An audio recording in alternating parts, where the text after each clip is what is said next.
開始を告げよ。我が全ての力を持ってこの因果を断ち切ろう。行くぞ、蹂躙せよ。崩壊の時は来た。滅べカルナ。崩壊の時は来た。力を見せてみろカルナ。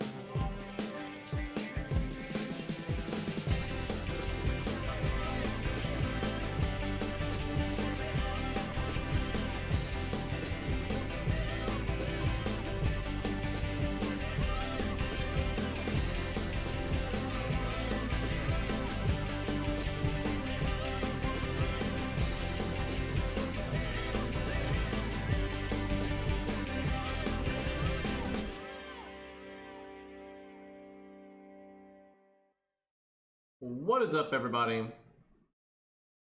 So, it's storming here, so, with bad weather, sometimes my internet goes to shit, so we'll see what happens. So far, it's alright, but, we'll see where this goes. But yeah, I've had those voice lines recorded for a while, and, I've been waiting for the right opportunity to use them. Hopefully something happens in this event, and we'll, get to use them. We'll see, though. But yeah, for once, I'm really excited for an event coming up, because so far it sounds good. Now, the gameplay is going to kind of make or break it, but...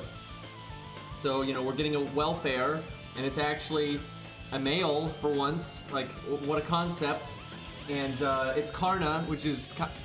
I'm so glad, because, you know, he's the fucking hero of charity, right? That's such a good pick for, an EFCO Santa, right? So I'm really happy about that. But yeah, and Beowulf might get a raid up. We don't know yet, but he's part of the event. He's one of the main bonus servants. So I'm really hoping that Beowulf finally gets a raid up. If he does, I'm rolling on my main, for God's sakes. I've been waiting for a Beowulf raid up for so fucking long. So yeah, if he gets a raid up, I'm getting that. There's some new command codes that are quite nice, and also they said that this patch is gonna fix the command code bug, which thank God. Thank you, Hort. I'm not sure I said that right, but 5-month resub. But yeah, Karna is the Santa. But Beowulf is a bonus servant. And so is St. George. So maybe we'll see a St. George animation update or something. That'd be pretty cool. But yeah, so far so good. We got a new command code that's going to heal for 200, no cooldown, so every time you use it, 200 heal, and then it gives you 3 stars when you use it. That's really good. I really like that. You can combine that with the 4-star command code, and you're making 7 stars flat right there. That's a pretty big deal, and on top of that, you get a little heal, so... Yeah, that's the new 5-star command code. The 4-star one, I think, is... what was it? I think it's 30% crit damage if it's on a Buster card and against a dragon. So, kind of niche, but that's a huge, that's a huge crit up if you're using it on Buster than fighting a dragon. So, good times for St. George. And then 3-star one, this is actually really important. For the love of God, listen to me. If you're like, got a newer account, the 3-star command code applies poison. For the love of God, if you're like a free-to-play, or you like budget stuff, or you just like Robin, get the command code. If you play JP on the side, right, you're an NA person, and you got a little JP action on the side, for the love of God, if you're gonna get anything out of this event, get the 3-star command code to get the poison, because it makes Robin so much better, and Robin is such a useful budget unit.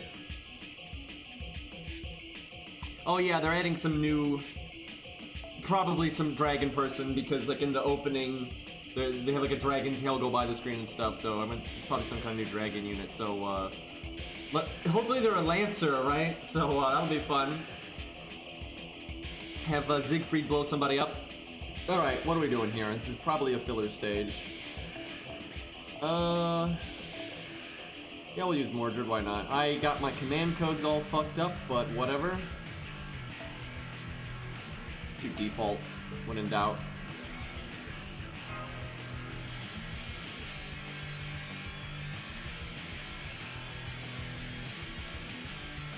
Yeah, I'm really excited about this event for once. I just feel, please give it good gameplay. If this is one, I'm telling you, man, if this is one of those events where they can like do like good a final, right? Where it's like a nice variety of content and like you can make it really hard if you want to, but if you're a newer account, you don't have to, right? If we can pull off one of those style events, I'm gonna be so happy. If we get like a Beowulf raid up, maybe a St. George animation update, Karna welfare, right? Like I'm so down for this. Oh yeah, and the lottery is gonna have void dust in it, which, you know, through math is objectively the most in-demand mat in the game. So I'm totally okay with that. And then the shop has bones in it, right? So I'm like, this is looking pretty good here, right? We get bones and void dust, yes please. Can we have a stage that drops hero proofs? Like the lottery stage you farm drops hero proofs, right? I think we're in really good shape. But yeah, so far this event looks awesome. And they're finally fixing the command code bugs, so. Alright, let's see, we still have Buster down and Quick down. So, no, we still have Art down, okay. We still have every down. I was hoping that one of them would go away, but not yet. What a great opening hand we got here. Sitting here talking about maybe we get a George animation update, and George is like, let me show off my cards here. But yeah, George, you can kind of tell who's going to be important in events based on like the bonus servants and like how much of a bonus they get. So, you know, any new characters for the event generally get the really, you know, big bonus. But then like the second tier bonus is always like the servants that are going to be like active in the event and are going to be like more focused on. And George is one of them, Beowulf is one of them, Ruler Martha is one of them. So they have a good shot of getting like either animation updates or being a raid up or getting buffed or something, right? So I guess we'll just see what happens. I actually hope they buff George's MP because it would not affect how, like, you don't want to make him more tanky because he's already like the best, you know, budget tank you could possibly want. But it'd be cool if they updated him so he could also be a little bit of a damage dealer on the side. Like, he's never going to be like a main damage dealer, but.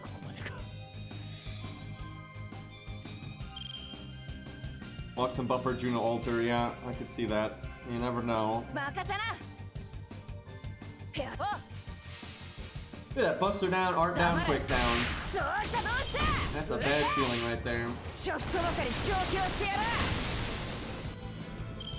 They might do an Arjuna raid up. We'll see what happens. They might do like a daily, you know, rotate thing. Okay, there's only 3 waves. It's actually kind of disappointing here.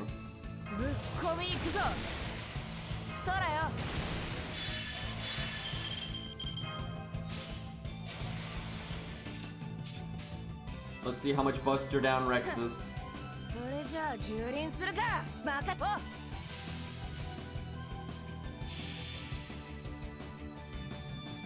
That would be cool if they gave him the anti-dragon mod. He has it canonically. So it would be cool if he got it.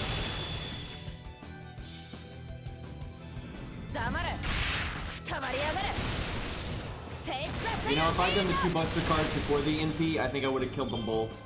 I think the extra attack would have finished off the other guy.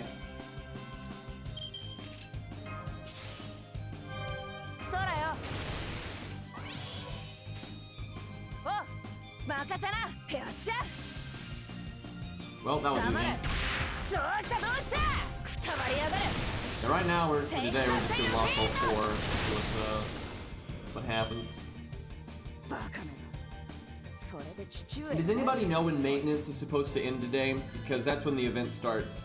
And I wouldn't mind staying up to just see if like George or Beowulf gets a animation update. Man, that's probably like what, 4 AM for me? That's pretty rough. We'll see. But if George got an animation update, man, I'd be pretty down for that. I think we'll go with the lanterns. This account could kind of use those. Oh, let me do my daily. Need to get those Battle of Kemlons, man.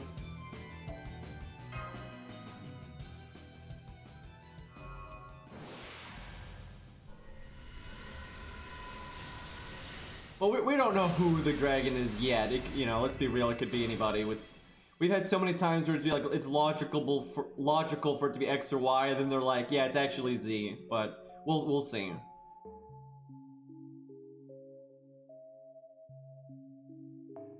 But it would not surprise me if Lost is correct.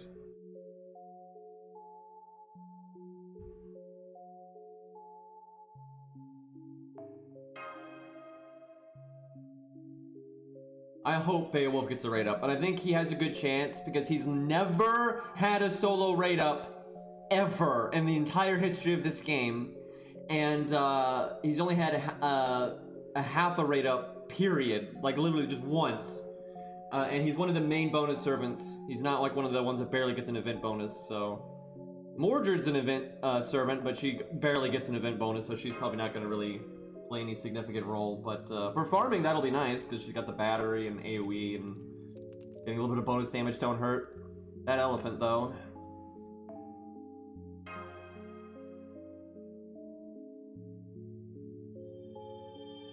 Does anyone know, is Nursery Rhyme like a tier 2 bonus servant, or is she tier 3?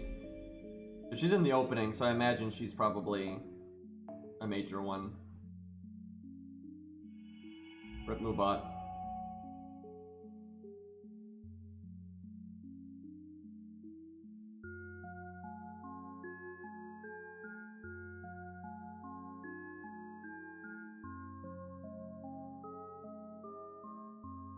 Hopefully we get some good bosses here. Can I lose the one of the debuffs now? That would be great. I think you lose the quick down first. But yeah, the bad thing is they could still make this event really boring, right? Like the gameplay could still be terrible, and it's only Fuyuki locked, so we'll see. There's been Fuyuki locked events that are really fun before, though. Fighting question mark, eh? You know what? It's Ezo time.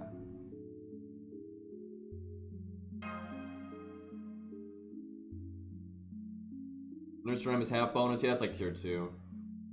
They're probably gonna be in it then. Yeah, I do think the weather is affecting my internet a bit. Just dropped a few frames there.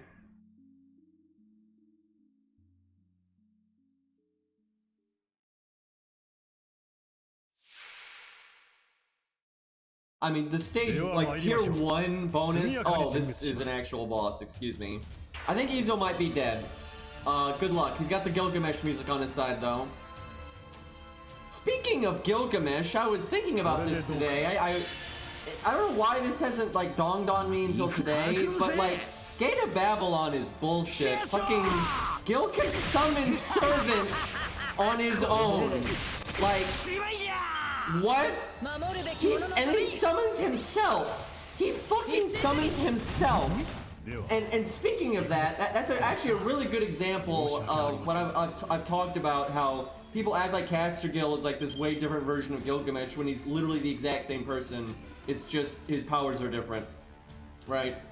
Because when he summons himself, you know, lol, but you know, Archer Gil doesn't behave any differently than Caster Gil. Like the reason he's nicer and whatnot is the same reason as why he's nicer in CCC and Fate Strange Fake and everything. Well, actually, Fate Strange Fake is different. That's because of Enkidu. Anyway, it's just because the state of humanity is different and the circumstances are different. You know, he's an asshole in Fate Stay Night because one, he's younger because of the potion, but also because you know, he's not happy. He doesn't like the state of humanity and everything, right?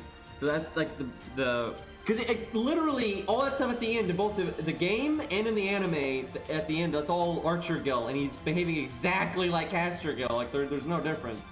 Like, their attitude is shaped by the times and the people and that kind of thing. Although I will say, they never say this. They don't say this in the anime, they don't say this in the character material books, they don't say this in the video game, you know, Fate Grand Order. But I imagine when Archer Gil got summoned, he probably used that EX rank Noble Phantasm he has to, you know, get all the memories of Caster Gil, right? Like, I mean, stands to reason, if I got summoned by myself, and I see my dead body there, and then I see Tiamat, and I'm in the underworld, I'd be like, you know, this might be a good time to use that EX rank clairvoyance thing I got and figure out what the hell is going on.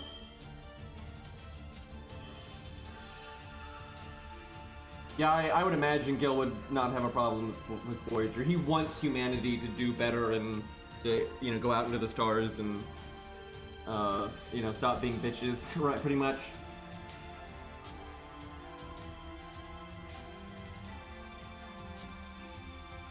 Let's see.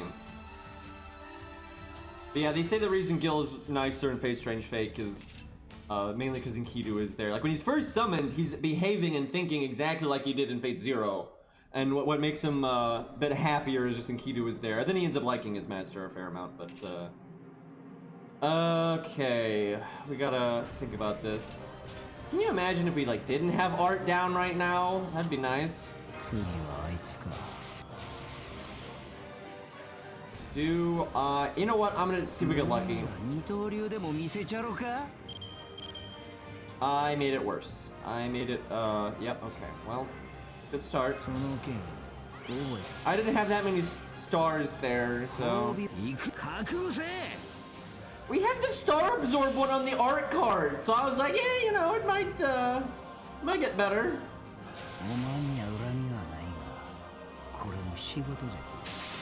Also, Gil has multiple Grails for some reason, so he really wasn't kidding in Fate Zero when he was like, the Grail basically belongs to me because it's just like some derivative nonsense from my surgery anyway, but he wasn't kidding because he literally has Grails in there. Which is either from him winning other Grail Wars in other timelines and just chucking it in Gate of Babylon, or it's like throughout his adventures, you know, he just ran into other, you know, magi and stuff that had come up with similar systems as the Grail system, or he just found other like items that just happened to have, you know, those kind of similar properties and stuff that were just like, you know, around the world for whatever reason. But that's probably what it is, I would think. You know, if I had used the attack up there, we might have actually broken. I probably should have done that, because then she wouldn't have evaded. I mean, invulnerability. At least we got one Pierce invulnerability card.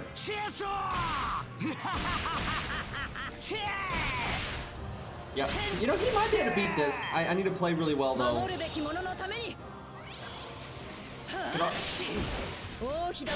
wonder if the heal boot... Oh... I don't know if he's gonna beat this. I don't know. That's some damage.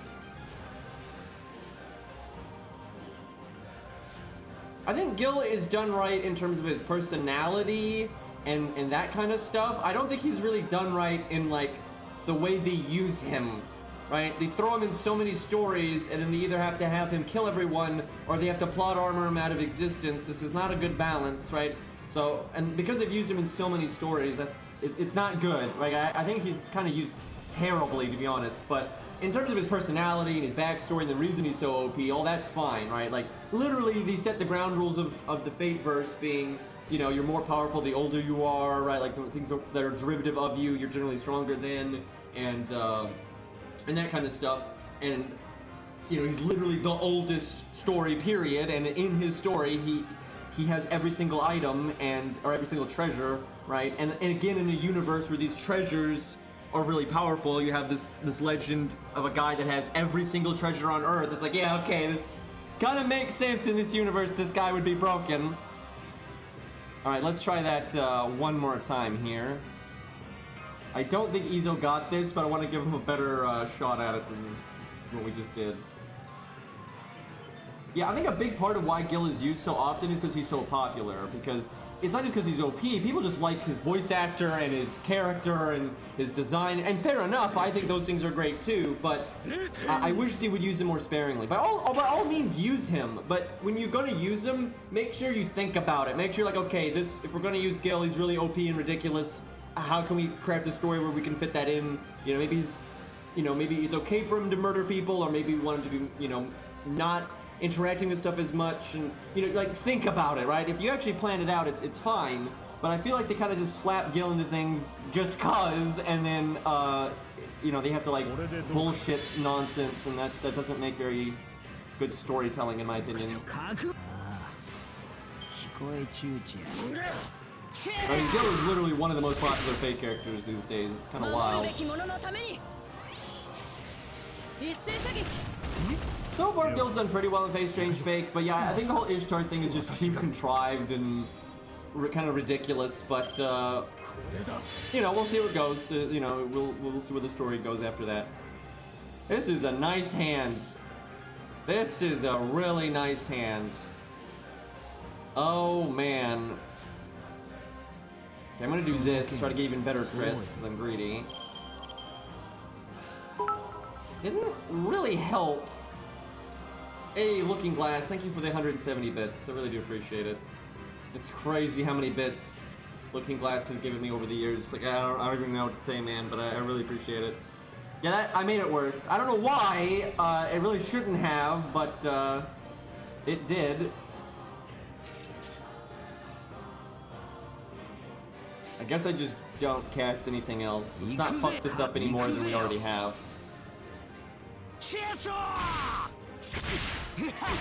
Actually, as far as I'm aware, Gil is the most popular male in the series, from what I've seen from sales statistics and what you see in like interviews and who's grailed the most and everything else. I'm pretty sure he is the most popular male character. And a big part of that is because, and this is not like Shiro's popular, but he also has a lot of haters, right? So he's kind of a weird mixed bag like that. Gil has his haters too, but not quite as divisive. From what I've seen, the least divisive is Ku. Ku is like the overwhelmingly least divisive character for males in Fate, where like he's not everyone's favorite character, but almost everyone likes him. Like he may not be their number one, but he's like in their top 10, and almost nobody has him on their hate list. So he's always really fucking popular because of that. Yeah, I would say, like, you know, Archer Emiya is more popular than Shiro, probably. Which, I mean, that's how I feel. I like him more, too, so. Okay, well, we have a 60% crit. Part of me wants to save the evade for, like, the next turn. Or the next time I MP. Or the next, because I'll have more stars later. Normally. I want to break here really bad so she doesn't invulnerability. Rotoku is pretty unknown because he's only in the OVA in the character material book. So, you know, there's not a lot to go off of. You know, what's there is cool, but he's not super popular just because of that. And nothing crit. We need one crit, I think. Like, one crit might have done it. Hey, she's in invulnerability yet though. That's good. Do I NP when she only has 57k?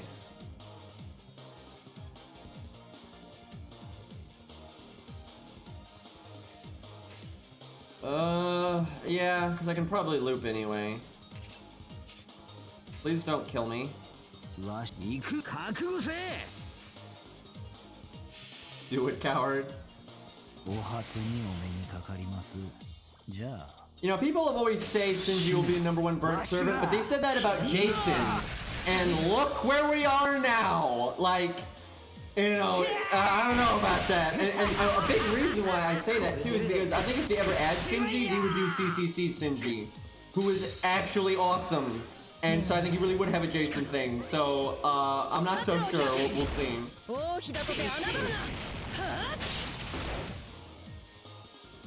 Like, Jason went from, like, being so hated to being such a loved character, right? Also, I called that, so feels good, man. Okay. I wonder if you just had, like, the perfect command codes and got lucky, and, like, we could have broken a turn sooner. He might be able to do this, I don't know. He's gonna be just, the main problem is gonna be a little bit short on survivability. He's got the damage output. Because we're gonna get our first skill back, right? And we're gonna do really big damage again. But I don't think we can live to that point.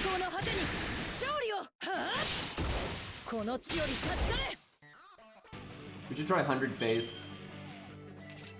Yeah, I'm not gonna live. I'm not gonna live to get my first skill back.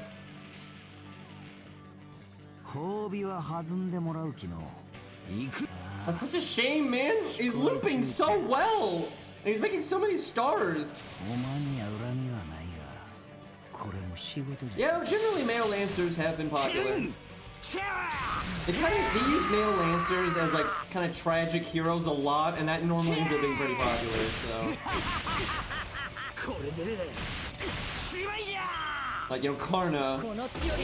Dude, throughout my life, I've known so many people that were like exposed to Karna's design before they knew anything about the character, and they're like, oh, I don't really care for that.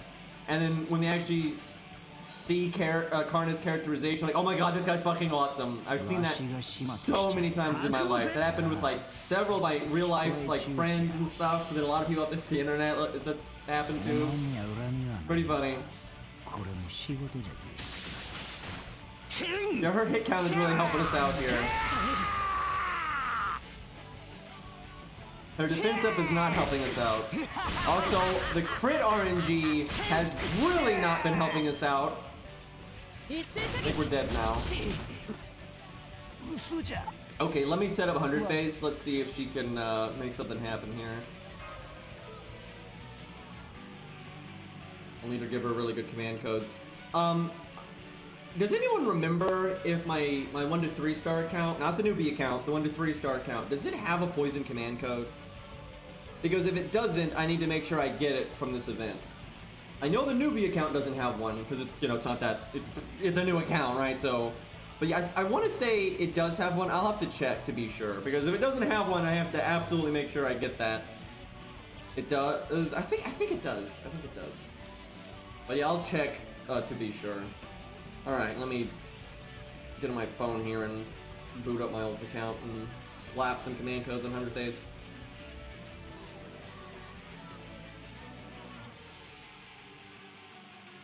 So I think a big reason why that Lancers are often kind of characterized the way that they are is because they're, how do I put this, almost always they're not the main character, right? The Saber is often the main character, right? They do that all the time. And Saber is like the typical hero, right? You know, everybody thinks Knight Sword or just, you know, Katana guy or whatever. Like, that's so frequently what they want for the main character. But a lot of Lancers are kind of that too, but because they're not the main character, they're kind of like someone that's kind of like a main character, but that isn't, if that makes any sense. So I think that's a kind of part of it, why so many of them are, you know, kind of heroic and, you know, likable, but they're not the main character, so it's okay for them to get screwed over, or they almost need to be screwed over.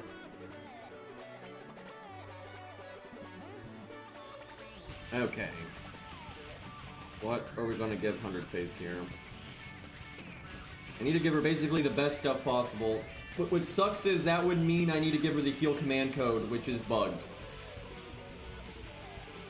But thankfully it's supposed to get fixed really soon here.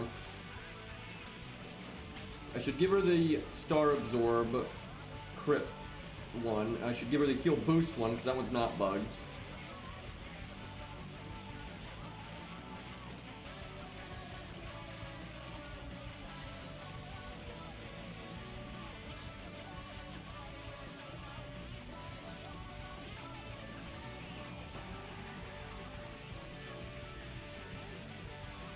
Oh yeah, Ziggurat is in the opening for the event coming up as well.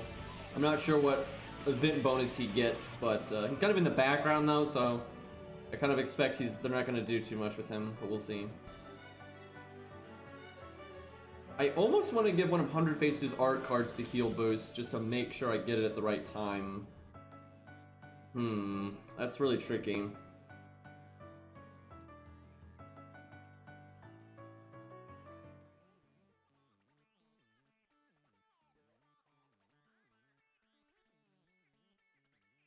Oh, what do I give 100 face? This is... Oh, okay. I'll just go with this and might have to adjust depending on what happens. So I want to point out the Yang CE would be the correct CE, but I would like to win... See if I can win without it. But that would definitely be the way to go with 100 face here, like no question. Alright, let's go. Ziggurat's tier 3. Yeah, he's probably a pretty minor character then. I'm so hopeful though George gets something out of this.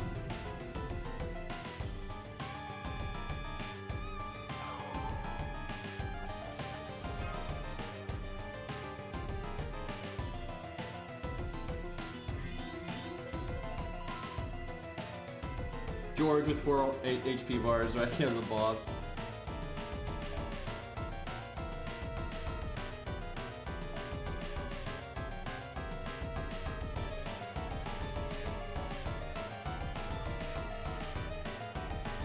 Mordred might be a boss, I could see that. I could see Ziggurat being a boss as well.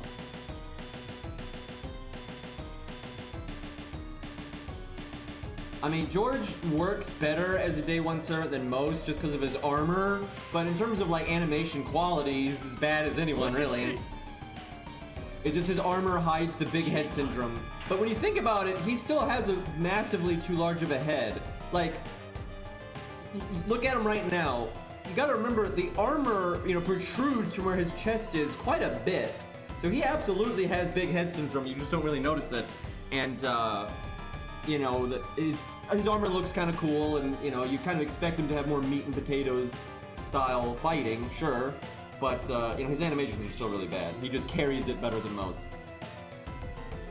But for real, if they add George, like if they update George's animations, I don't want them to make him like super fancy, you know, over the top nonsense. It'd be nice if they keep them pretty, you know, practical, and that fits his character and his design and everything. So I hope they don't do anything too elaborate. Although if they could give him his horse, I would appreciate that.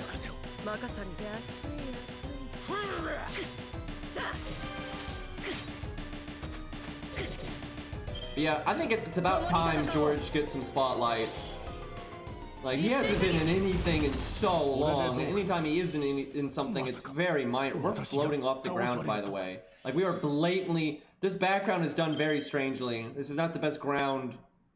Like, I think what this is they're basically reskinning another map, and the floor on this reskin is not where the floor is on the original map.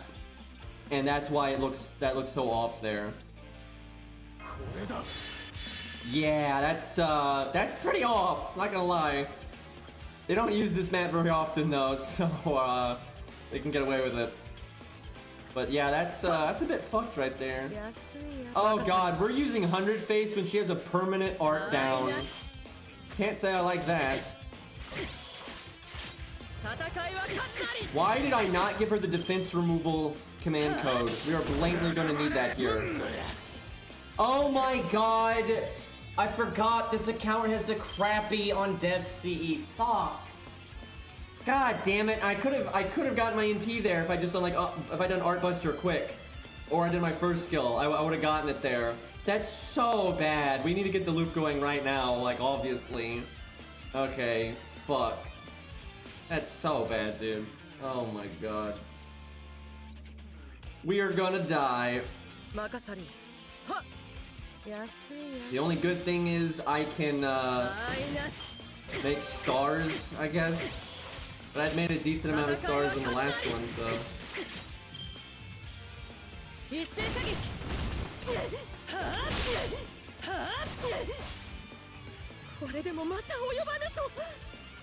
Rail to 100, by the way.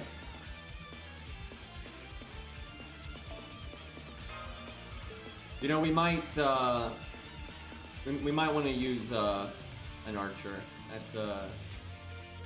Well, we'll give her one more go here. Just that wasn't right. That was a bit fucked up there.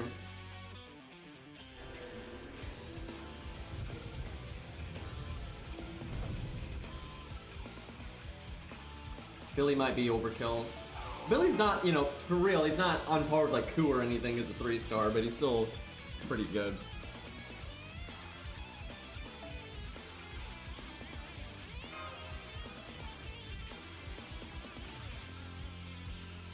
First off, there are many things wrong with this. Like, there's no confirmation that there's a grand servant in Lostbelt 7. There's a confirmation that there is a servant as powerful as someone that would be summoned as a grand, right? Like, they're so strong. Like, okay, let me explain this real fast. When you're summoned as a regular caster, right, you're given X container, right? And that container is not as powerful as a grand container. So the same person could be summoned as a caster, and then that same person could be summoned as a grand caster, and they'd be way stronger when they're a grand, right? But whoever this servant is so powerful, just as a regular servant, presumably, they're on par with someone that would be summoned into a grand container, because they're just that fucked up. Now, maybe they are also a grand, and that's why they're that strong. We don't know. They're not really clear about it.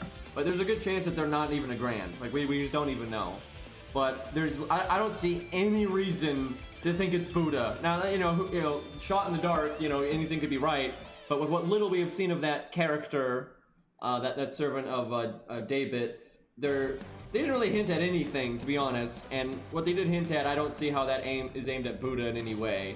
And I feel like if they ever use Buddha again, they're going to use his self that we've already seen from Fate Extra, right? His Saber self, which, I mean, they better, because that version's awesome, and people have been wanting that for a while, so... can I get some fucking cards here?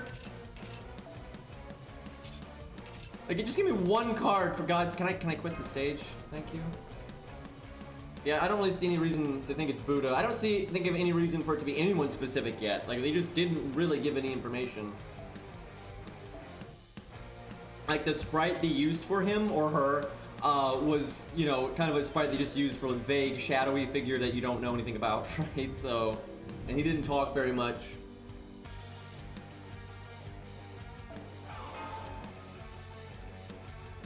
Hopefully we'll get some more David information though in Lostbelt 6. Because like right now, I just feel like any speculation about who it is just a complete shot in the dark. Because there's just so little known about that guy. Or girl, again, I don't think they even specified gender. Yeah, Buddha's immune to Kiara. They counter each other in many ways. They're both natural enemies to each other, and they did that on purpose. Because they're both like the final boss. Like, they did that on purpose. CCC is like an alternate take on Fate Extra, right? They happen at the same time. It's like a parallel story. And Kiara is like the reverse of Buddha, basically. And the reason Buddha is completely immune to her nonsense is because he's not just like suppressing his like emotions and stuff. He has completely transcended them. He does not have like those kind of emotions anymore. They don't even exist. But yeah, they both have abilities that counter each other, and it's said that they don't like each other, which is rather obvious.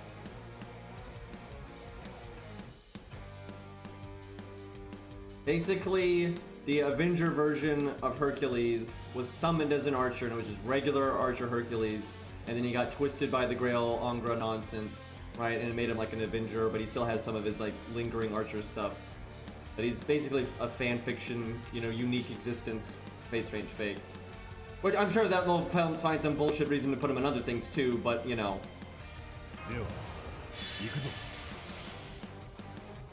I mean, I'm really happy we got... First off, I just think it's ridiculous how few male welfares we get. It's kind of absurd, especially when you consider a very large percentage of the player base is female, and a lot of guys like guy characters too, right? Like, it's not like...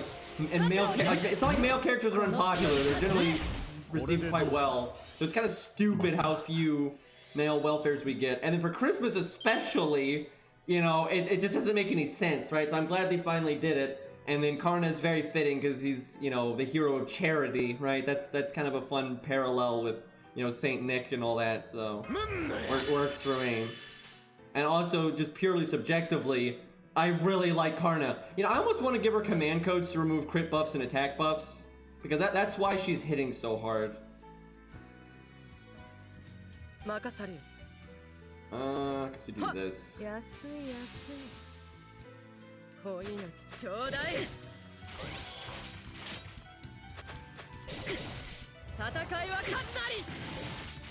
I mean, there's always gonna be, the thing is, there's always gonna be people angry because you didn't get X or Y, and sometimes it's reasonable outrage and sometimes it's not, but I don't think that's reasonable outrage at all because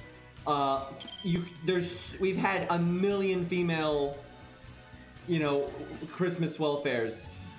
Like you've gotten more than enough in that department. If you like waifus, that's fine. That's totally fine, right? But you have to accept a lot of other people want other things too. And having a male Christmas character is totally fine. Like, good God.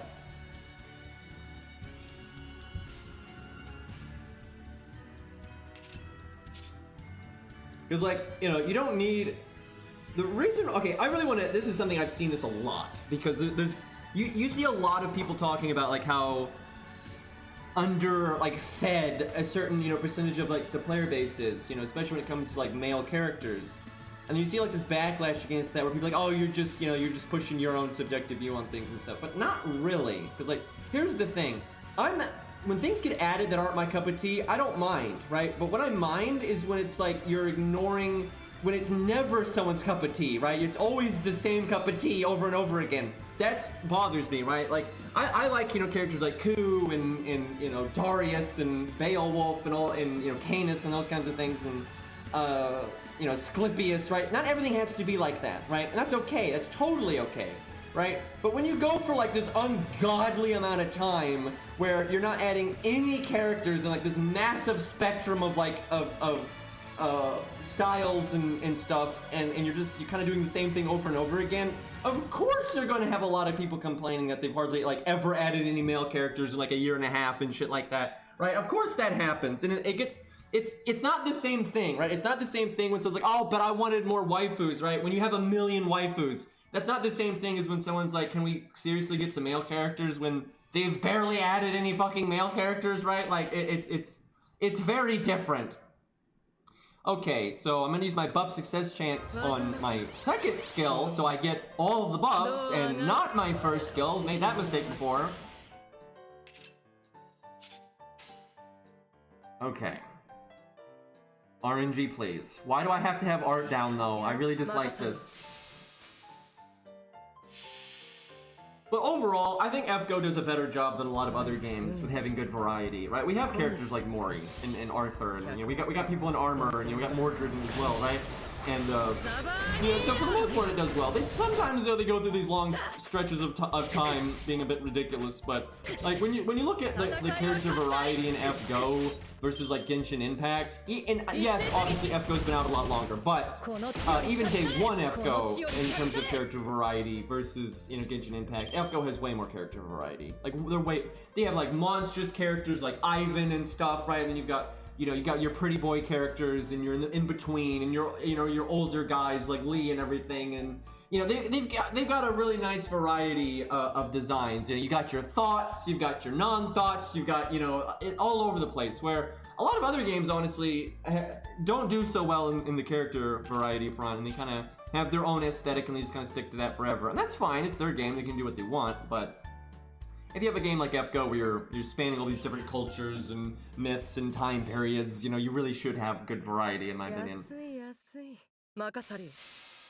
Please don't one-shot me. By the way, because I don't do my dailies and Arknights, I very slowly will accumulate rolls, right? Because to get like the 3 rolls, you have to do your dailies, and I just don't.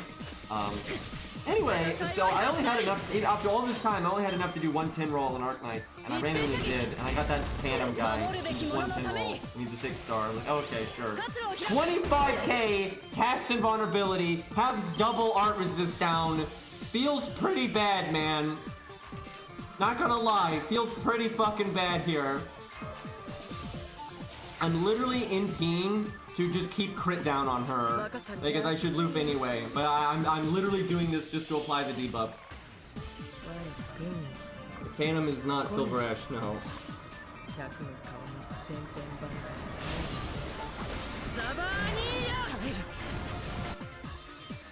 Yeah, she has 150% crit down right now, so that's handy.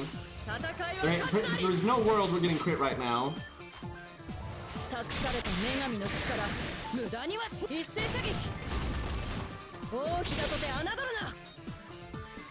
Dude, if we had broken there, that would have been so good. I think if we had broken there, I think we could win. Because I can use Atlas and do it again. And especially if I give her a command code to remove defense buff. So I think I have to MP here, which kind of sucks. I wonder if I don't use Atlas. I think. Depends on how fast I can win. I think I do it. I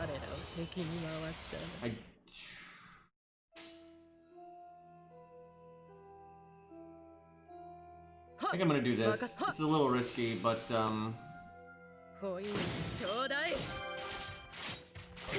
Fuck, I needed that one to crit. Oh my god, I just threw. Fucking crap, man! Oh, okay, that's good. I think she can do this. She needs to get a little lucky. But I think she can do this. Yeah, I too much greed there. Let me give her the defense removal command code. I'm just trying to think what to replace. Because the double star absorb's awesome. You know, more crits are good. It's gonna be hard to work in like a buster. You can at the beginning, but like once you get going, you kind of just want to do art forever. This is a tough call.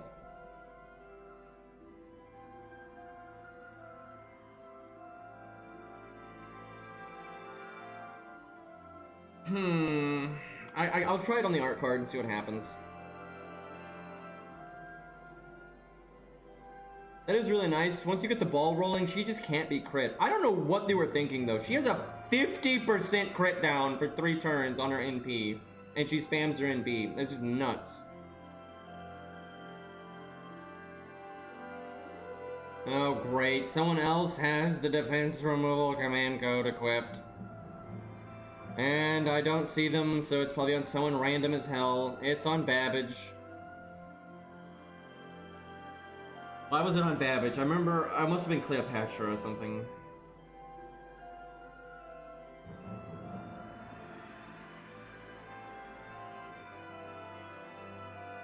Imagine actually not knowing what Pot of Greed does. I feel like so many people that have never played Yu-Gi-Oh! Ever know what Pot of Greed does. But like, imagine there probably is somebody that just, if they were asked, they actually could not answer what it does. Okay, after 9,000 years, my command codes have been switched. Guys, what if this is the patch where they update the command code UI? I'm really asking to be disappointed right now.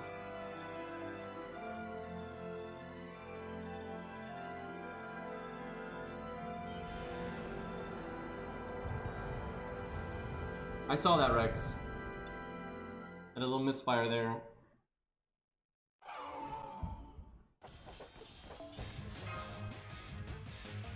You saw nothing.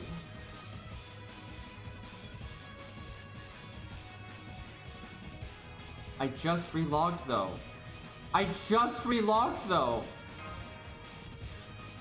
There we go. God damn. Then it says I haven't logged in 18 minutes. That's a fucking lie.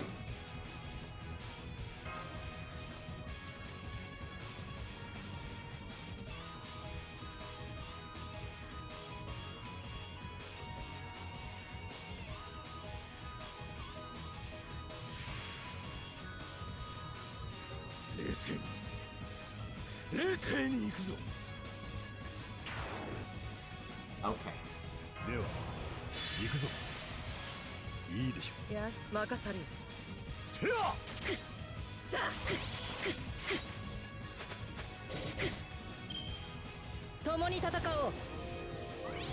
Got that comfy hat, man. You can't handle it.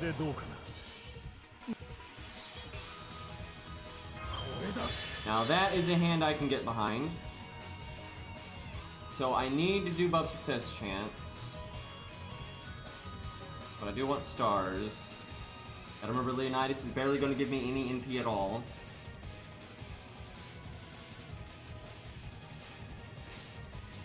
I should probably have Star Bomb instead of Heal Plus equipped. Like, this turn is the most important turn. Like, critting on your first NP is the most important time to crit.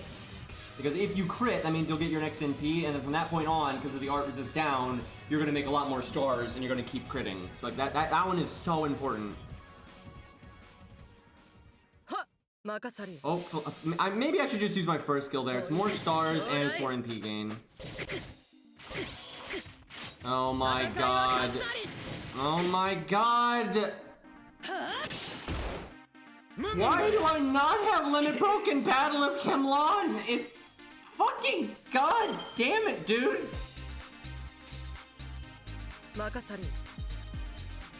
This is bullshit. Well, maybe we heal right now. Thing out. See, you want to NP right there because you put crit down on her, right? And so she's not going to crit you. Oh god, my health. That removed. Oh no, actually, there was no way to do that. There was literally no way to line that up because if I used the second skill first, I couldn't do my heal then. There was no making that work. 80%, let's go. Oh, thank God. This is still really bad because we're just like behind on value now. We're just like a turn behind on everything.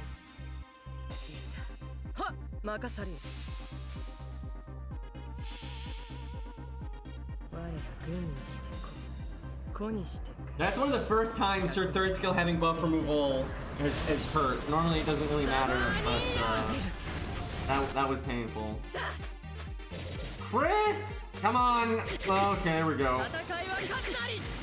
Hopefully we get our NT here. If we do, we're like super set. Wow, that hit count though. The main thing that's bad is because we're behind a turn, her second NP is going to kill us most likely.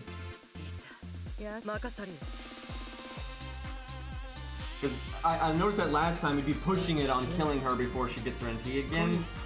And now that we're a turn behind, I think we're kind of screwed in that department. She guarded the art resist down, which means less NP gain and less stars and less damage. Oh my god! And oh my god! Maybe on the turn she NPs, she won't. No, she's not doing it. Okay. Yeah, I was wondering if the turn she NPs would mess with that. I think I got an NP because the other one failed. I need that art resist down.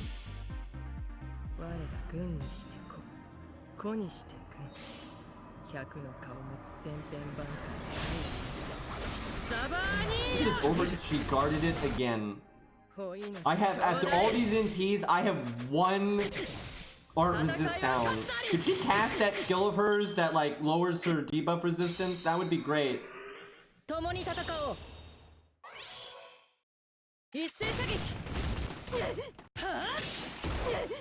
doesn't want to cast that. I have no art resistance down. That is not ideal. And you know, I have an art down because of the stage gimmick.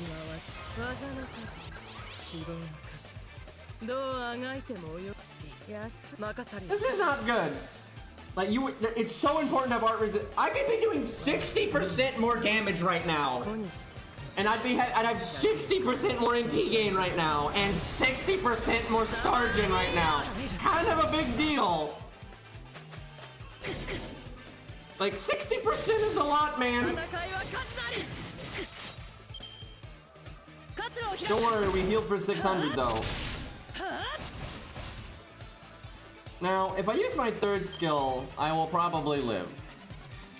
But a lot of bad. She can definitely do this, by the way. If we were a turn accelerated, I think we'd be like right on the edge of doing this. I hate to use my third skill, but I think I have to. The ideal world would be use it next turn, but she's so likely to kill us here. What if she doesn't? I gotta. She's so likely to kill me there.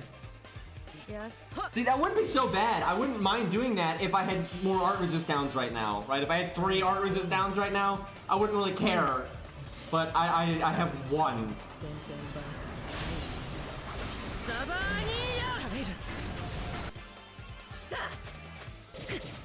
Oh my god. We really needed that crit. Oh god.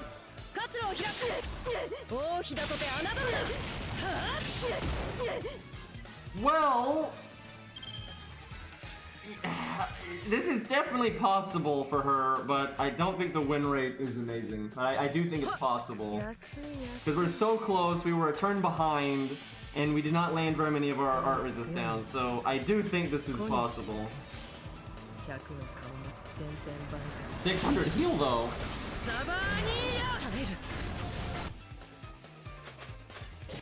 Yeah, we're only one turn off, for God's sakes.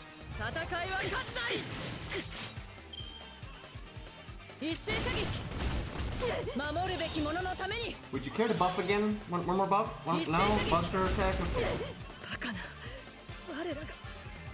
I mean, honestly, for, you know, class neutral, 3-star, and not particularly good luck, that was pretty impressive, really. Alright, I think it's time to use an archer. What do we want to see, boys? Yeah, I know, but she can use that skill where her debuff resistance goes down, and also 40% is that's 60% the other way, right? Right? So we have a higher chance of landing the art resist down than not. But yeah, if she would actually use it, William Tell would lose this stage. Like, I'm serious. He would lose this stage. I hate to say that, but I'm pretty sure the boy would be fucked because he has no hard survival at all, and he would not do very good damage here. Now, a Grailed Paris would be fun because, honestly, a non-Grailed Paris would get his ass kicked, but a Grailed Paris could probably do this. I would think. Chiron would be fun if we had one. Wait, I have Chiron. Mine's, I think chat's gonna give me shit when they see mine, though, but I'll slot them just because this will be interesting. I'll give them, let's see if we can do without command codes. Let's see if, counterclassing is good enough here. What about this music, though?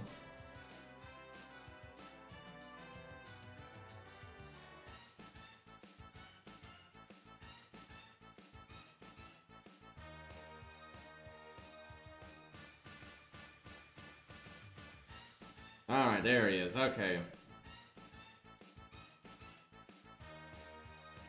Robin could probably do it, because he's, you know, good.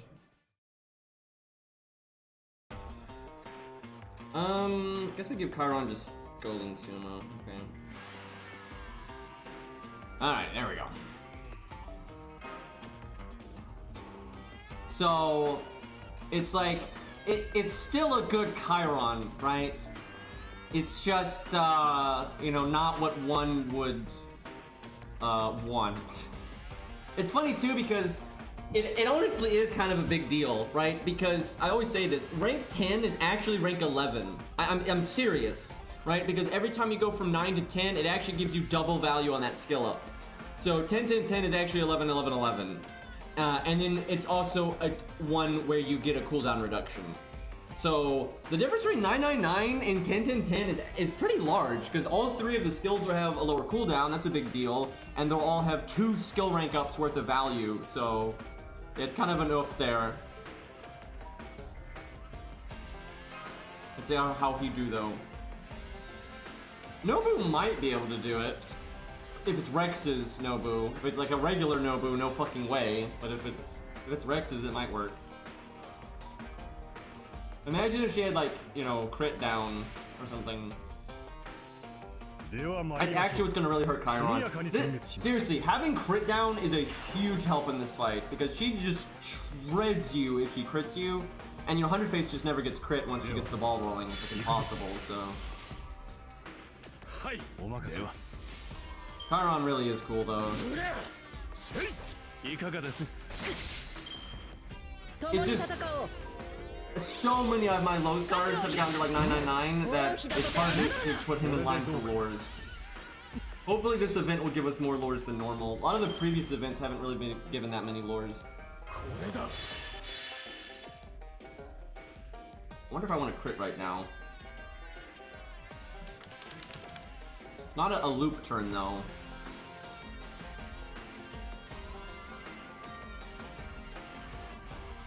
But this is such an easy time to crit right now. Again, not a loop turn. The crit buff lasts 3 turns, but the stars don't. I should probably use it on the next turn. Like, getting some art crits would be pretty good.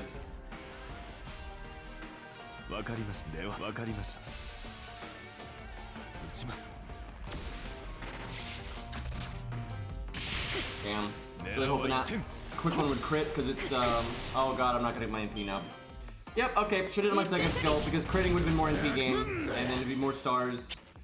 I'm just so not like this account is just so bad with the taunt support, so it's not ideal. We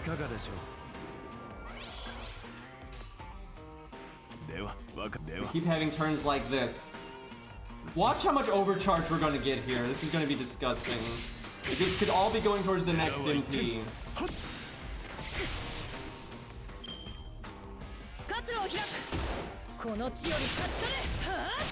Not only would it be going towards the next NP, but I would do an art instead, right? So, okay, I actually don't want to crit here because she doesn't have enough health. Although art critting is really awesome here, but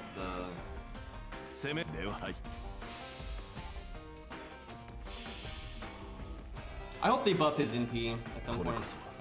Because right now he's more of a support that has some damage on the side. It'd be nice if it was the other way around, in my opinion. Oh, maybe I do want that second skill. Uh-oh. 3 of a kind bonus! Oh, shit. A lot of miscalculations here.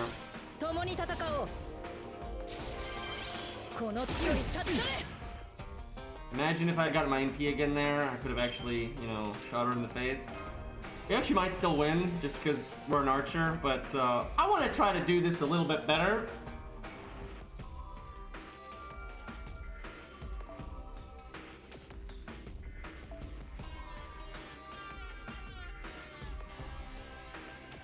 His support is nice though. I mean, the crit up, stars, you can give the damage to whoever you want, but if you need him to do the damage, you can give it to himself.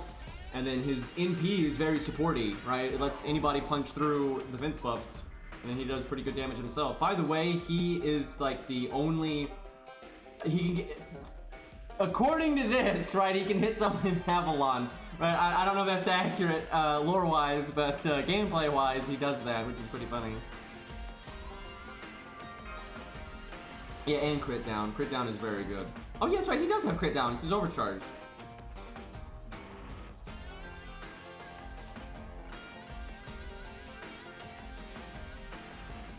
He's a very fun 4-star because he's not OP. He's not game breaking or anything. So you're not like, you know, cheesing nothing, but he's still really, you know, competent unit and he's really fun to use.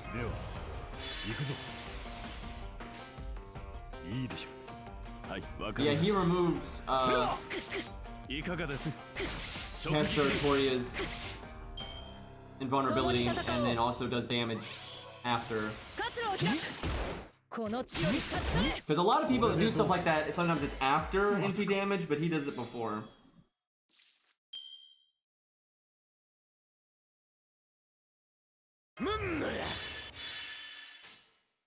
Okay, normally, I wouldn't have to be that cautious with my NP gain. I will say, another reason we keep getting 98% and crap like that is because this stage, look, you know, you have art down and quick down, and that's your NP gain, so... It's kind of a combination of this account not having a limit broken Battle of Kinlan for Leonidas, but then also just you have worse NP gain than normal. So I should, you know, remember that. I did not make many stars. Let's go for it anyway, though. Man, he'd be so good with Star Absorb on his art cards with the way his kit is. Bet I didn't give him any command codes, but you know.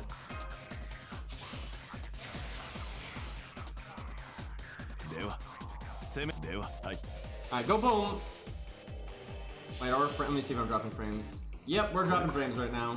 It's fluctuating really hard. This has been happening every time there's a storm in my area, but I need to contact my ISP. The thing is, if you tell them you're having internet problems, they're just gonna, if they don't detect like an outage in your area, they're gonna act like, oh, you seem to restart your modem, or you know, you don't know how to plug it in. That's all you're gonna get. It takes so long to get them to actually do anything. Oh my god, she has 6,000 fucking life right now.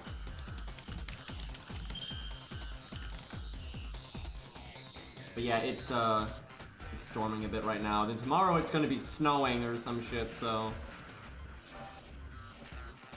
Actually, Rex is correct. If we were 10-10-10, that would have broken. I literally am using my NP to do 8,000 damage. 魔月のサソリよ、粛清はすでに訪れた。星と共に散るがい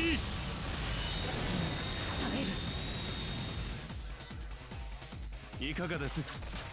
直撃です。狙うは NP game though.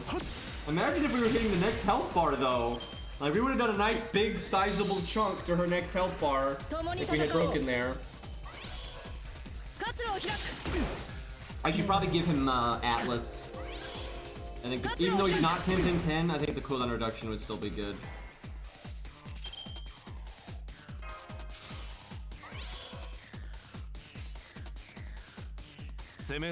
Nice defense up.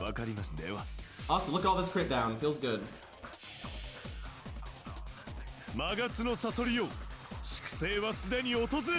Yeah, he removes any kind of defense buff before hit. Wow, I'm dropping frames pretty hard right now. Man, I hope this isn't happening tomorrow. I really want to stream the new event. 託された女神の力、無駄にはし一斉射撃。活路を開く。98% by the way.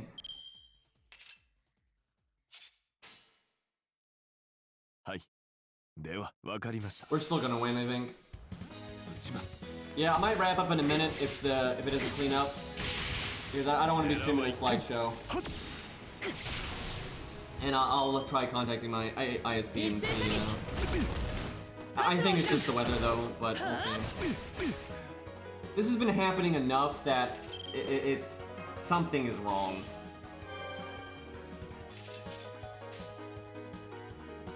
Yeah,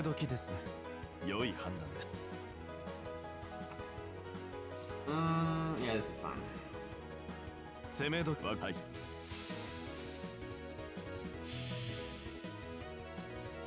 I really am in the mood to do some streaming and get going in Lostbelt 4 here, but I don't want to be streaming a slideshow. Yeah, the router's fine.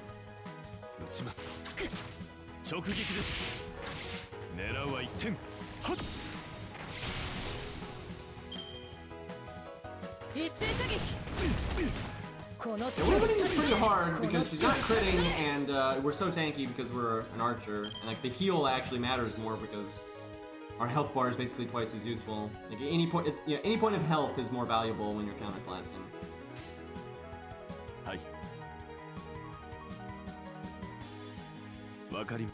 If she's like triple crit us here though or some nonsense, like we didn't kill, she'd probably kill us right now if she got lucky. I think we're gonna kill. Yeah. Alright, we'll just move on. This is that was a fun stage though, but it's nothing too fancy. Pretty tough though if you want to do it in neutral, I'll say that. It's damn hard at neutral. Lostbelt 4 is not as hard as Lostbelt 3, but there is one boss fight here in this that is really hard. And it promotes unit types that you didn't really need in Lostbelt 3, so you may get stuck on it harder than you do in Lostbelt 3. And that's the fight with Gajuna in Limbo. When you fight Limbo and Gajuna together, that's pretty fucking hard for a lot of accounts.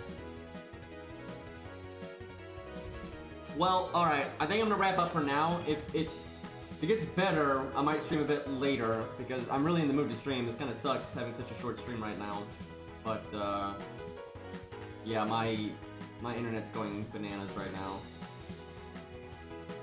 Well, we'll do one more stage. We'll do one more stage, and because this is probably a filler stage anyway, and we'll see if it's any better by then.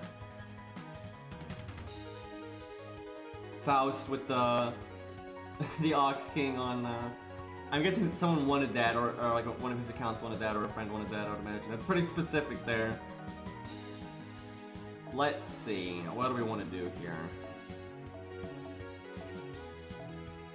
Let's use Canis just because she's cool. Where's Atlas? There we go.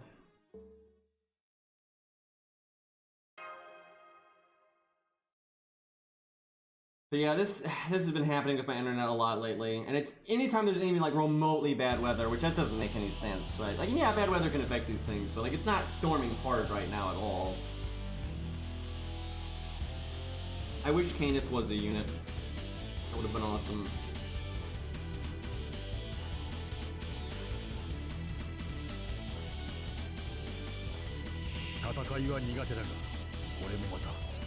I actually have no idea how this account is going to deal with that limbo fight.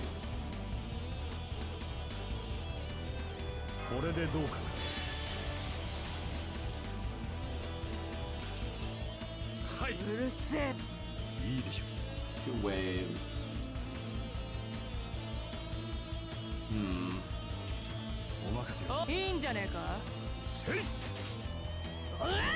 I thought you lost at least one of the debuffs by now, but you have not.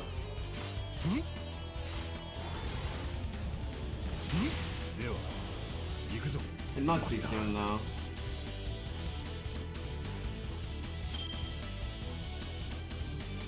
Yeah, we still got all three.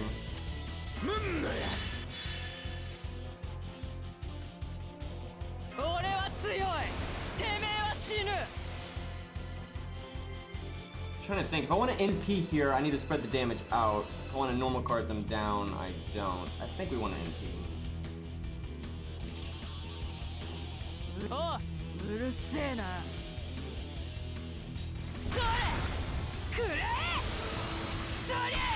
What's it looking like, chat, on your end? It's like, when I see the preview in OBS, it looks completely fine, but that's not how this works, so. I can see we're dropping about 7% of our frames. At least.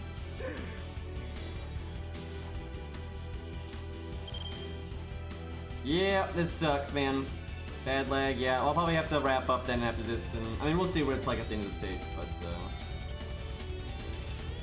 okay, don't have my NP yet, but we'll have it next turn.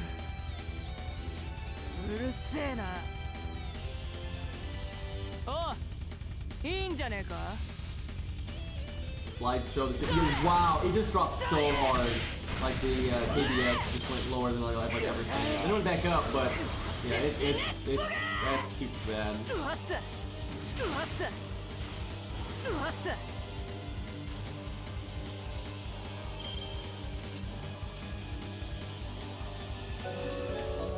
Hey Say, thank you for the resub for 5 months. I appreciate that. Alright. Let's go boom.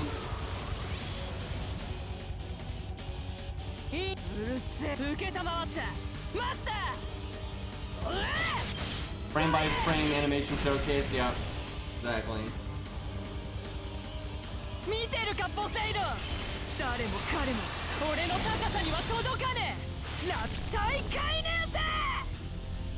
Yep, Canis is story locked, but that means you can get her through a free 4-star ticket or Valentine's Day banner, stuff like that. Lancer banner too. They're not nearly as bad as being limited, like not even close. It's way better than being limited, but it is definitely more annoying than just typical old 4-star.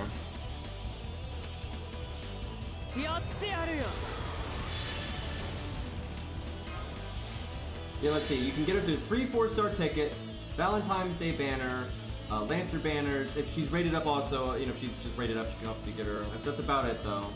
But or rolling story, obviously. Every once in a while, they throw out a banner like Valentine's Day, though, where it includes things that are story locked, but they're not that common. Don't care for that Chimera.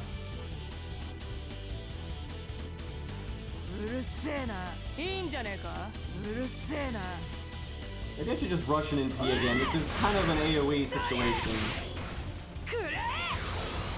Look at that damage, though.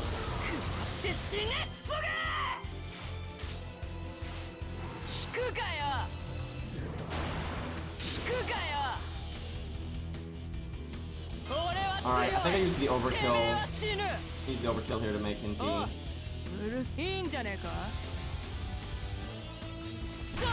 Canis is like, most of her damage is through normal cards, so she is mostly single target. But she does okay AoE damage still, and she still hits pretty hard for AoE. So she's kind of a hybrid servant. She's one of the most hybrid-y servants I've ever seen when it comes to AoE single target. She does the best when you're in situations where, like it's a challenge quest where it is AoE, but then there's, you know, some key targets that are obviously way more important to fuck up and are tankier and stuff. Like the Maze Event challenge quest. You know, you needed, it was good to have both single target and AoE, and she kind of fills both roles at the same time, and that's really nice. 見せてやるぜインド Yeah, I'm pretty excited for Santa Karna. That's pretty awesome. Hopefully he gets good animations and 誰も stuff. 彼も俺の高さには届かねえ落体解明せ Yeah, the thing is, she's certainly not the best AoE Lancer for 4 stars, but she's one of the better single target ones, if that makes any sense, right? But yeah, for doing what you want out of AoE and just spamming AoE and stuff, Fion's better, you know, stuff like that. Like, there's several other 4-star Lancers that are better. But for like a hybrid Lancer that does AoE, but then also does a lot of single target, she is probably the best, right? And then for normal card damage for 4 stars, she's definitely the best. And in terms of just like a last man standing style unit, she's really good. Like, she surprisingly well keeps up with like Enkidu and Ku. She's not quite as good as them, but she's very close, and that's quite impressive. いいんじゃねえかうるせえなお The thing is, the player base has a perception of her being absolutely terrible, which means she's probably gonna get buffed. I don't know how I feel about that, but she'll probably get really disgusting if you do buff her, so. 死ねクソが I'd say she's solid AoE, not really exceptional, but then very solid single target, like normal card damage with survivability. So she's a weird unit ultimately, I would say, in the way she works. So it's starting that my frames are starting to get a little bit better right now. Like right now it's actually in the green. Like it just started getting better. So I'll keep doing for a minute here and see if it stays like that. Like it hasn't dropped. Like it just started getting way better and it hasn't dropped in a bit. So we'll see if we're through that bad patch. Watch a lightning bolt just hit behind my house and that's that.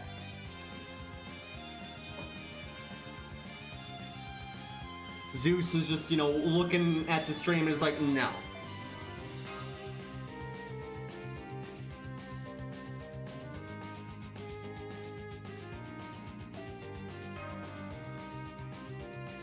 The only other unit I can think of that's kind of like Canis, and I'm not, this is not shots fired, but it's just a sad fact, Canis is much better than this unit. But the most similar unit I can think of for Lancers, especially 4 stars, is, I think Rex knows where I'm going with this, is Lancer Artoria Altar, right? Very similar, where, you know, massive normal card crits that do more damage than most, you know, NPs will do generally.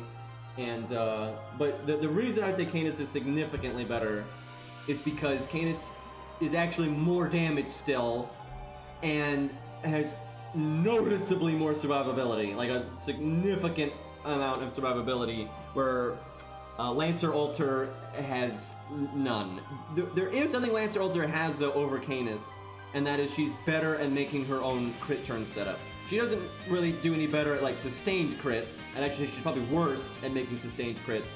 But for making sure you get that one big burst turn, and sometimes that's all that matters. Sometimes you have, like, one health bar you gotta blow up, or one unit you gotta blow up. Maybe it's an AoE challenge quest, there's an archer, you gotta make sure you just kill them. You know, it doesn't matter if it's an MP or a crit.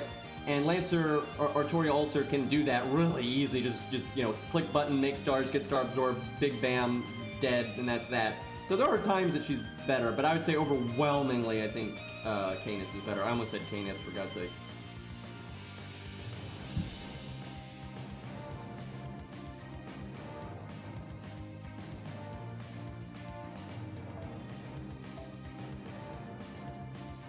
Alright, Berserker, what the hell? It's only probably a boss. Actually, I think this is Gajuna, and you don't win this one. I'm pretty sure that's what this is. We'll throw a giant at it.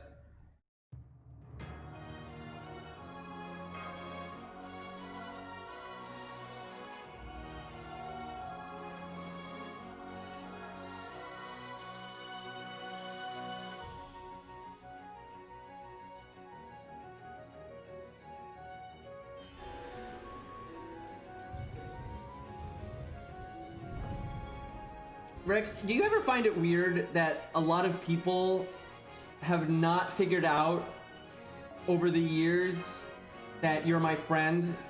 I don't really get it. It's like, you'll say like some sassy bullshit in my comments, and I'll favorite it. It's like I really don't get it. Like I see people act like you think you're like a hater or something. It's like what? It's pretty dumb. But that is not Gajuna. That is not Gajuna. That's a dead lizard, but it's not Arjuna. This is a very cool background though, by the way. And it's funny. It's kind of the background you get when you fight Gajuna near the end, with Limbo. Just the trees are all gone and stuff. But you fight like in like a ravine, kind of like this.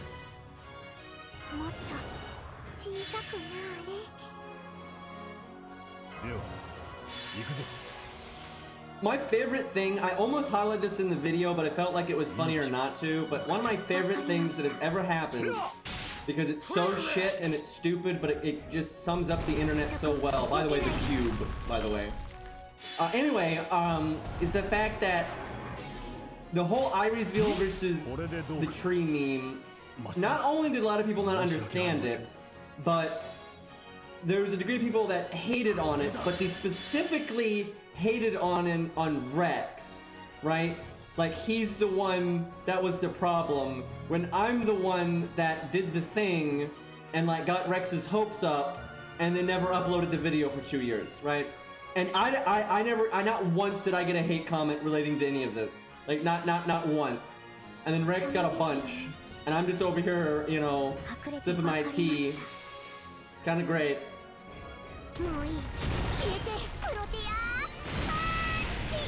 See, look, that lizard. By the way, she didn't even hit him there. Like, she literally flicked above the lizard. She hit nothing. It's just a shockwave. By the way, it wouldn't have lasted 2 years if I had just... It was kind of just a coincidence. All of my accounts were after Lostbelt 3. So I was like, you know, what am I gonna do, right? And then the 1 to 3 star account, you know, I don't play much, and it's the 1 to 3 star account, right? And then, I'm not gonna lie, part of why I made the Noob account was to just... a huge factor was like, oh hey, I could actually do Iron Zero versus the tree if I did this. And I did legitimately want to just have like a normal account that I just kind of play through the game with, and you know, I don't do any like, you know, LOL 3-star craft essences. I'm kind of tired of using 3-star craft essences, can you tell? It's like they're really shit or something. Hey look, it's a command code that doesn't work.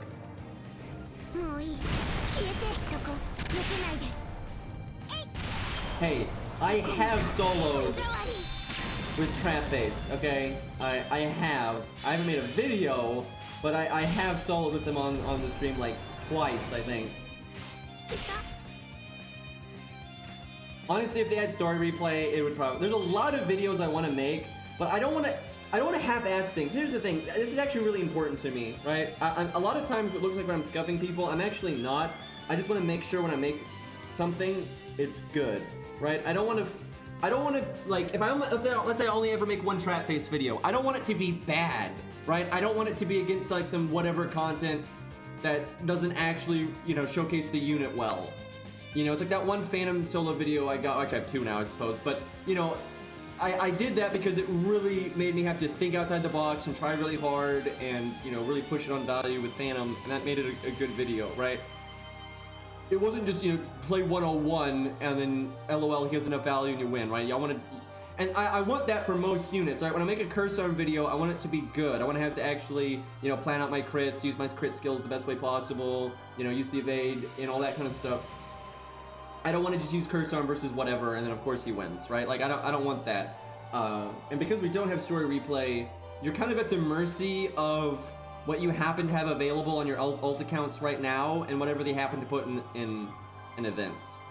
And then, like, sometimes they'll put something in an event where I could showcase something else, but it's also content that, like, people want to see because it's new, and I want to do it with, like, you know, the stuff, you know, like my units or a budget setup or whatever, right? And so it's kind of limiting. So it'd be very helpful if we had story replay and I had unlimited access to a lot of stages, because then it'd be easier for me to be like, okay, if I want to make a, you know, a Gajuna video, I can find something appropriate where I have to find something interesting and that makes me have to try and everything, right? But, oh great, now we're dropping frames again. Fantastic.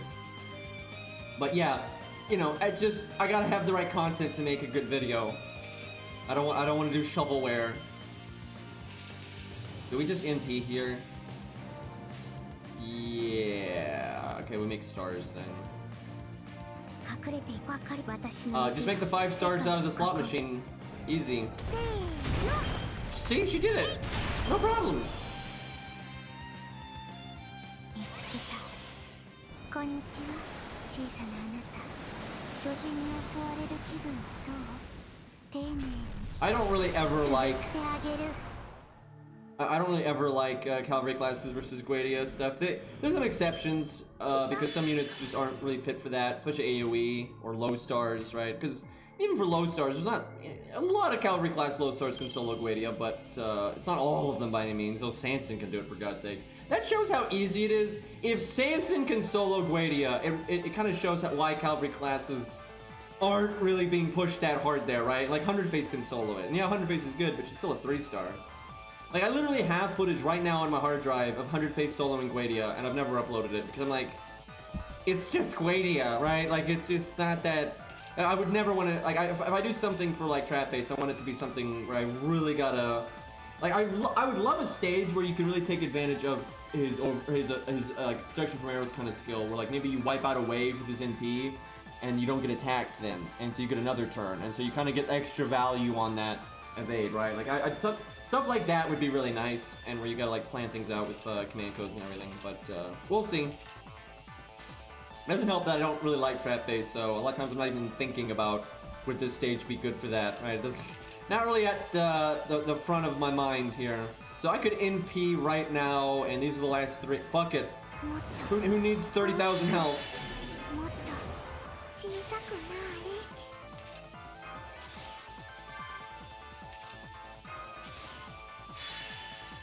I don't need to cast any of these things, but I'm doing it anyway.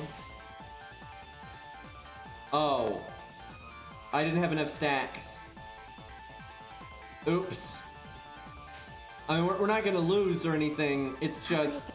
That's not very fancy. I needed another stack there. Kind of clicked the second skill a little too soon there. 逃がさない。これで消えち Look at all this damage though. Guys, I just wanted to get full health. See, with the heal and everything, we get back to full health, right? And although we just we just got a dot again. You guys are killing me. Do we have a dot? Yep, we got a debuff clear. Absolutely calculated. シリアルファンタズカ Feels good. Just get rid of this dot here. In stage full health, no problem. 見つけた。こんにちは、小さなあなた。巨人に襲われる気分どう？ Wait, 2K foe who? 潰してあげる。 Yeah, now if Saber Trap could solo Guardia, that would be very impressive, right? That's a huge push on value. Like the value difference needed there is so massive. If he I'm not gonna say he can't. I'm not really sure to be honest, but if he was going to do it, he would need to be, you know, level 100, you know, high NP rank, probably NP5, but maybe NP3. You know, probably 2K foe, all that. You'd need the good shit, right? Night classes have to really be set up proper, generally.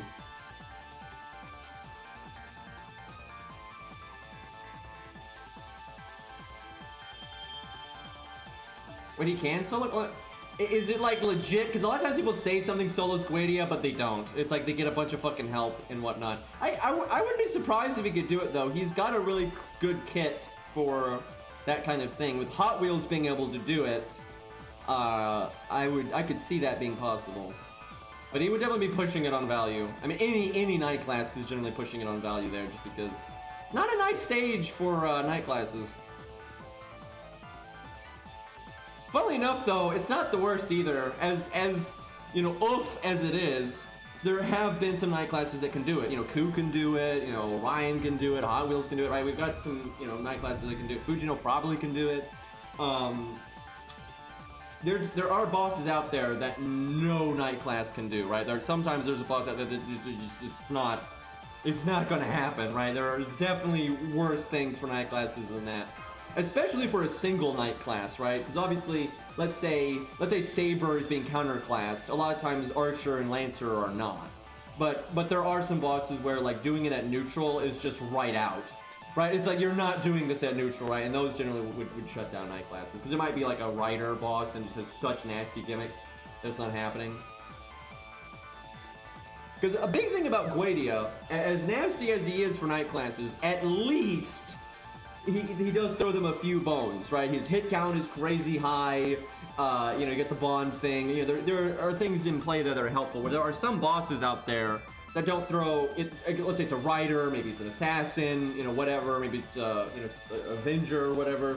That don't throw a night class any bone whatsoever, right? They do not have a particularly high hit count. They have really nasty gimmicks. They're, you know, because a lot of things in the Guedia fight actually help you, right? A lot of the gimmicks in that fight are actually positive.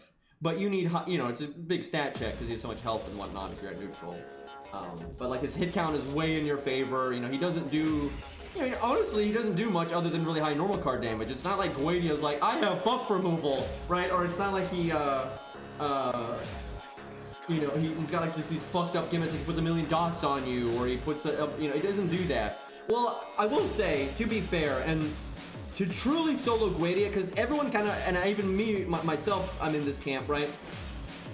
To technically solo Guedia with the same standard that you would hold to almost any other boss, almost nothing can actually solo Guedia, because he does have a gimmick. It's just one that everyone forgets about because everyone gets around it by putting 3 trash units at the start, right?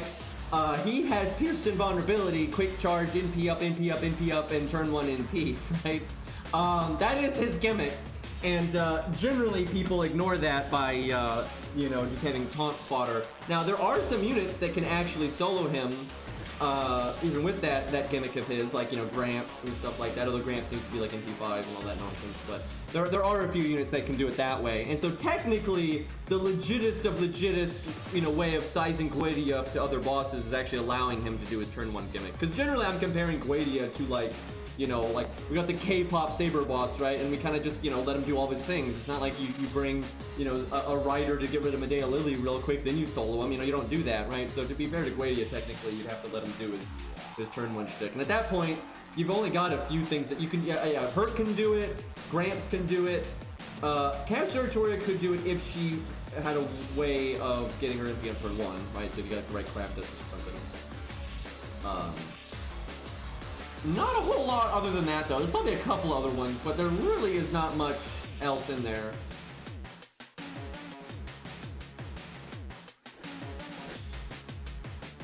I think Gramps and Hurt are probably the best for fighting Guedia and actually allowing him to do his turn 1 thing. Like especially Hurt since he got buffed. Hurt since he got buffed is just, like, he is the biggest fucking counter to Guedia ever. Dude, I love this song. That is absolutely not a Guedia solo, by the way. Like, not even by the standard that most people use, right? That's a lot of extra help right there. That's not at all. I kind of figured it wasn't going to be, because as good as Trapface is, that's pretty pushed on value. But I will say this, he's a lot of other units couldn't do that. Right? Like, even if you gave them the extra help, they still couldn't do it, right? Like, you know, Orion and Ku and stuff like that, they can do it without the extra help, but they still have to ignore the turn 1 gimmick, by the way. They still have to do that. But most Sabers, or Lancers and Archers, right? Even if you gave them that extra leg up, they still wouldn't do it, because a lot of them just don't even get close. But like Hot Wheels can do it without the extra help. Yeah, there's like 3 legs up there, right? So let's break this down. So most times if you do it with a night class, or really anything, most people give their solo like 1 leg up that you normally wouldn't do. And that's the fodder at the start to deal with his whole gimmick, right? That's just kind of an accepted leg up that people generally do, though, because it's so impossible for like 90% of the units without it. But, you know, when people can do it without giving themselves that leg up, that's clearly, you know, a big value boost there. But there's another, what most people do, this is what I do, and basically what everyone does, is because you're getting that leg up, you normally give them a leg down with not giving them the extra, you know, taunts and whatnot, because it's really only fair, right? Because you're giving them such a huge advantage there. And then the other leg up would just be, you know, customizing the CEs to, you know, like, this is just me. This is not everyone else. This is just me. I do not like giving my taunt walls, you know, George's Bond CE or you know, 500 Year Obsession or anything like that. I like to just do the standard. Everyone gets NP on death, and that's it. You know, No bonus beyond that. But that one's doing both. You're getting MP on death and 500 year because you got the extra slots and stuff. But again, that's still impressive for trap phase because most people, if you give them those, 3 legs up, they'd still lose. But I would not. That's not on par with like Hot Wheels because Hot Wheels can do it with nothing, right? You have no taunts. Front row blows up, and then Hot Wheels can just do the whole thing, right? So Hot Wheels is clearly ahead there. But I gotta say, I'm really surprised that Hot Wheels does as well as he does because that really is shocking. Okay, maybe this is Juna now. Because really, I can count on like one hand, maybe 2 hands, the amount of Knight classes so far that have been able to deal with Guadia. And right now, 0, as far as I'm aware, can deal with the... Like, if they went in there, put the solo unit in the front row, I've seen 0 be able to do that, unless I'm forgetting somebody. Oh. Hi. I don't think you have to beat this fight off memory. I think you just have to live for a while. Maybe after this fight, we finally lose one of our debuffs. I know it's somewhere in here. But yeah, correct me if I'm wrong, I'm pretty sure 0 units for Knight class have beat Guadia with being in the front row, which is not surprising. That is such... Again, I have to stress, I really gotta stress this. The difference between like what Gramps is fighting or Jack is fighting versus what like Orion or Ku is fighting is so massive. Like the value difference is so massive, it's kind of absurd. But that's kind of why I would not expect the Knight class to win in the front row.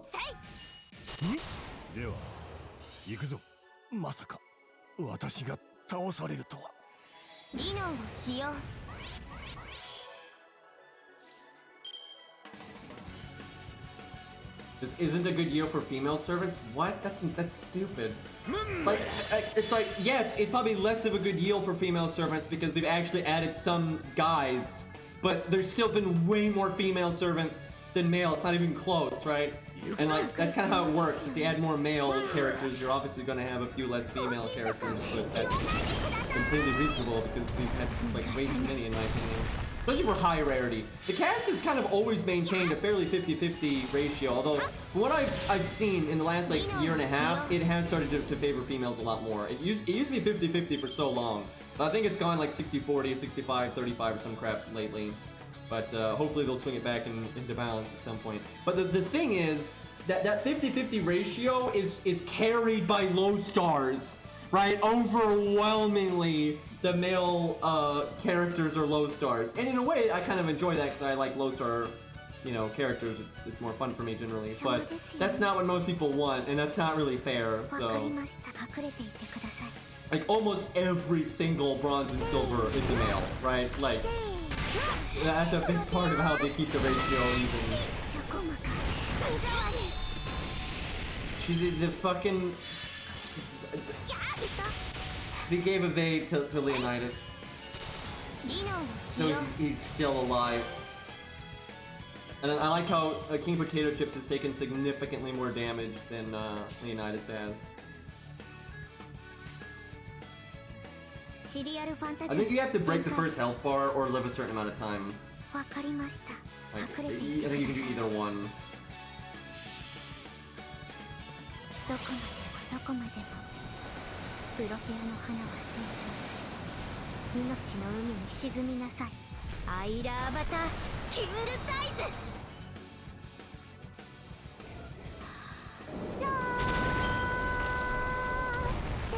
I mean, Nash obviously is popular enough that she definitely boosts the game's popularity.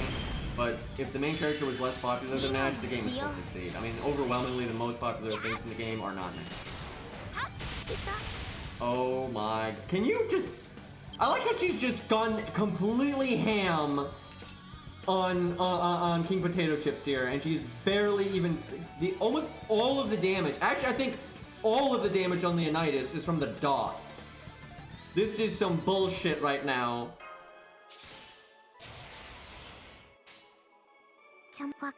Could you proc the heal, maybe?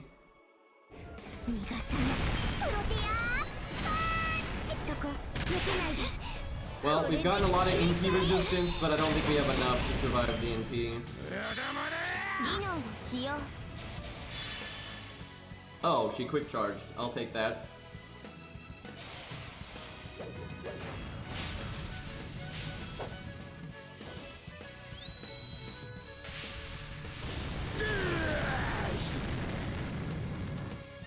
thing is, I don't think anyone's weird for having like any preference ever. It doesn't really matter. What bothers me, oh well, calculated, easy. What bothers me is when people act like an entirety of a franchise or a game or a comic or a manga or whatever has to only cater to this one thing and nothing else. Like that makes any fucking sense, right? Like that's stupid. Like, wow, how dare you add a gold servant that's a guy because only my preference matters. And like, what I don't understand is, wouldn't that feel unbelievably like pandering? I hate that kind of feeling, right? Where it's like, that's why I don't really like games where every single character is female, right? Like, oh yeah, like only women can pilot the mechs because of some bullshit technology, right? That just feels like such idiotic pandering, right? And it feels so unnatural and why? I don't know why anyone would want that. And some people do, and you know, whatever. And I'm not hating, right? You know, to each their own. But I don't understand that. I don't want a game where everything is the same, right? And like, because for example, one reason Babbage really stands out and shines to me is because he is really rare, right? Babbage stands out because they don't have a lot of characters like that, and he's based on a person in history where that they don't have a lot of characters like him from history and stuff, right? He's a very unique existence in this franchise, and that's really cool, right? And certain things, of course, are going to be more prevalent, and that's fine. But like, I don't see the need for the entire game to be Babbage. If the entire game was Babbage, people like Babbage, right? Not just, I don't just mean mecha. I mean like, older gentlemen, and stuff like that, more, technologically inclined and maybe wiser, that kind of, if the entire cast was that, nothing stands out, right? If everyone is like Chin Gong, no one is, right? It doesn't work very well, right? I feel the same way. If you like the cute waifu, that's fine, but if the entire cast is that, it doesn't really stand out, right? So I don't really get it, right? It's kind of like if you got like the full team of knights, but then you got the one, shithead caster, Merlin, by the way. They really stand out, right? That's kind of the thing. So I don't get it. I've never understood that. And again, I'm not hating. It's like people can have whatever preference they want. It's fine, but you shouldn't expect everything to be like that, obviously.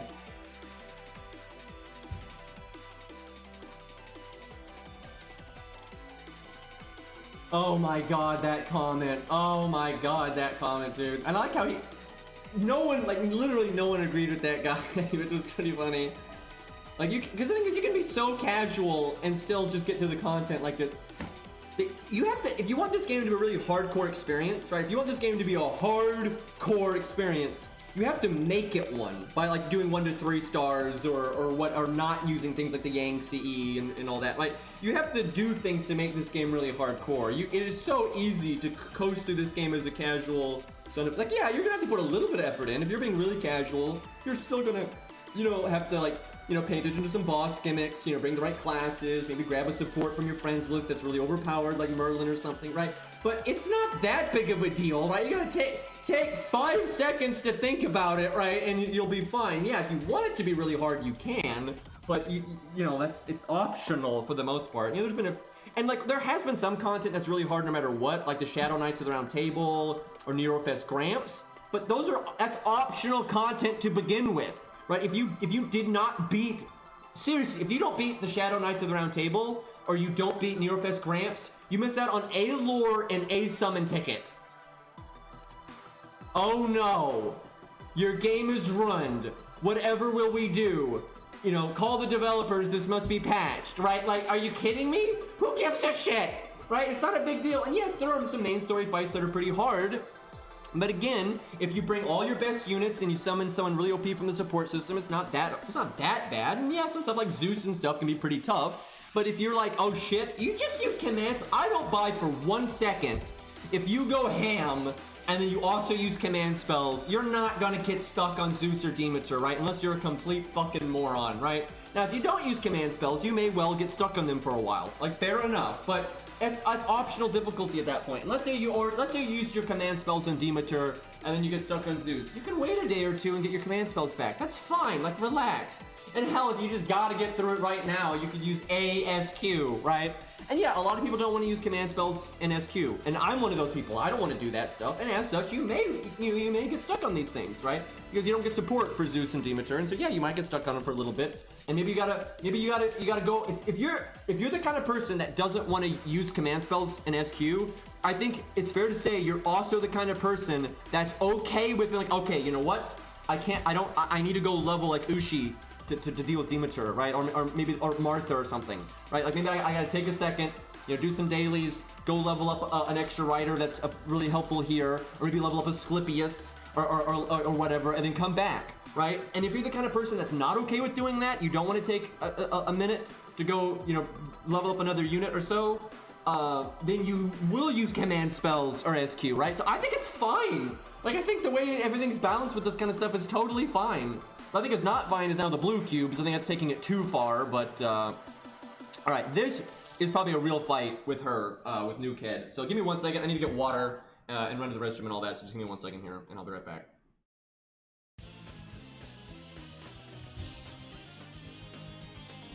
Or I could get stuck on my chair and have not, you know, left my room yet. Chairs are really complicated.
Chat, I gotta come clean.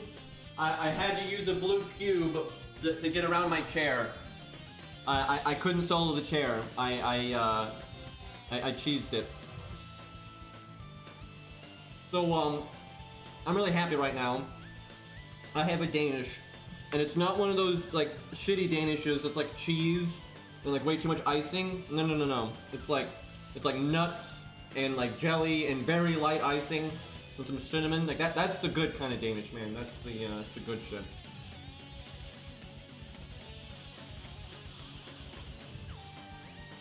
Is it bad that I want to try a VR Mash solo? I think it's time. I'm gonna give her command codes. Hold on, chat. We're going to go all the way here.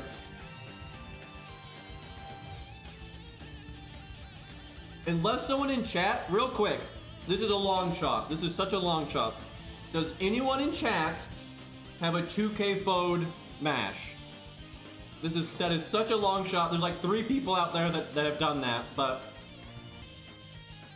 if anyone has one, we'll use that on an A. Damn, I do. Are they 10-10-10 and on JP? Because this is your moment. If you're on JP and you're 10-10-10, this is your moment.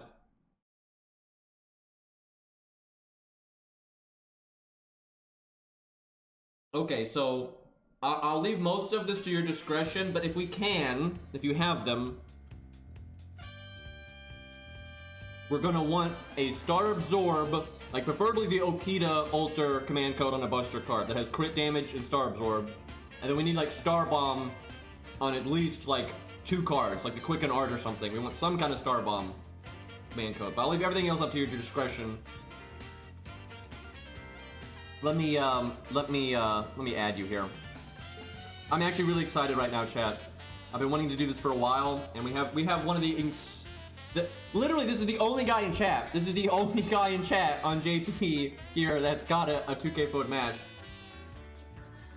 I mean, obviously, give her command codes in every card, but just make sure you, at least, if you got them, at least you give her the Okita Ultra 1 and like the Sancha Ultra 1 and something, because that's going to be really important for her, I feel. You know, she might be good with that one CE that they added recently that makes stars. She might be good with that, because we're going for the Buster crits.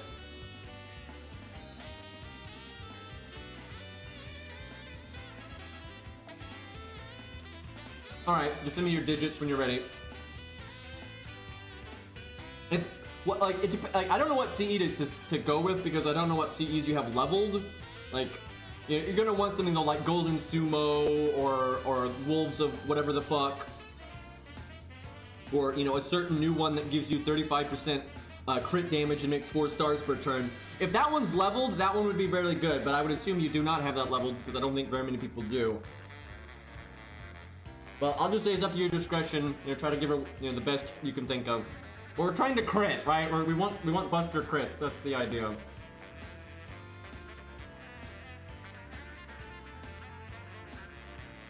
He's not getting me today.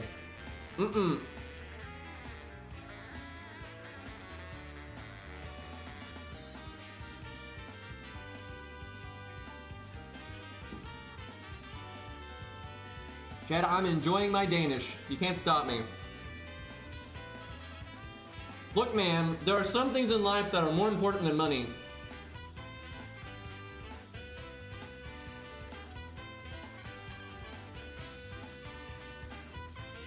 But I'm not even kidding though, all the memes aside, it might actually be really good on VR Mash, because she's all about the Buster crit specifically, and then a few extra stars, plus Star Bomb command codes. It might actually be good. I'm not really sure. The other options would be like, you know, Art of Death and that kind of thing, so it's hard to say.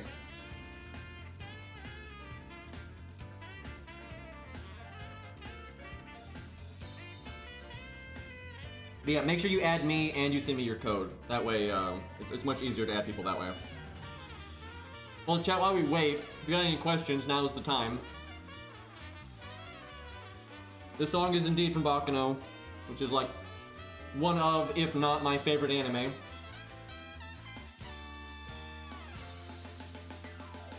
I truly don't know what my favorite anime is. I like, you know, I like Black Lagoon so much, and I like Baccano so much, and you know, Ghost in the Shell and Fate Zero even. Like, there's a lot that I really like, so it's hard to say.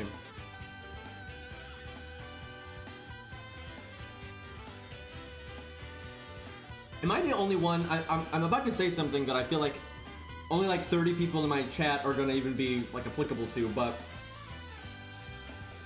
I like the Ghost in the Shell standalone complex anime, but I don't like any of the movies. I don't just mean like the standalone movies, I mean like any of them. I've never liked a Ghost in the Shell movie, ever. I don't like the original, I don't like the live action, I don't like the standalone one, I don't like any of them. I like the anime, I like the standalone anime. Season 1 and Season 2, awesome. Literally everything else, don't give a fuck, right? I don't, it's just, it is what it is. I played Monster Hunter World and I enjoyed it thoroughly. I fucking hated streaming it, but I enjoyed the game very much. So my favorite Durarara character is going to be really generic, but it's probably just Izaya, because I mean, he's awesome. He's a dick, but I like characters that are dicks and are awesome, right? But there's a lot of good characters in that as well. I don't like Durarara as much as Baccano, but I still really like it. And it's kind of a more like palatable version of Baccano, right? It still has the whole no main character and all that, but they ease you into that, you know, it's way more digestible by a lot of people. Baccano is hard to get into.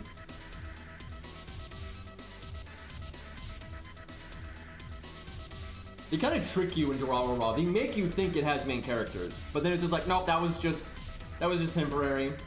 And once you kind of get absorbed into the universe, right, there's no fucking main character at all. Like, all those characters at the beginning, like the teenagers, they become no more relevant than anyone else, you know, once it gets going. They make you think they're the main character, so it's like, he's tricking you, right? He's trying to make you think it's a normal story, but it's not.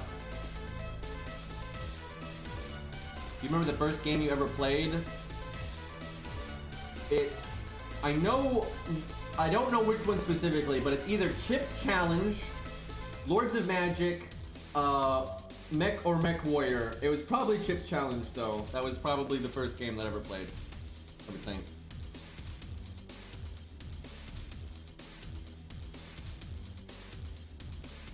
I never know how to say that game series, but I'm gonna call it Danny Grandpa. Old man Danny Grandpa. I've never played it now. I literally don't even know anything about it other than people die. And there's a deranged lady with weird hair. That's all I got. Dongo Bongo, yep.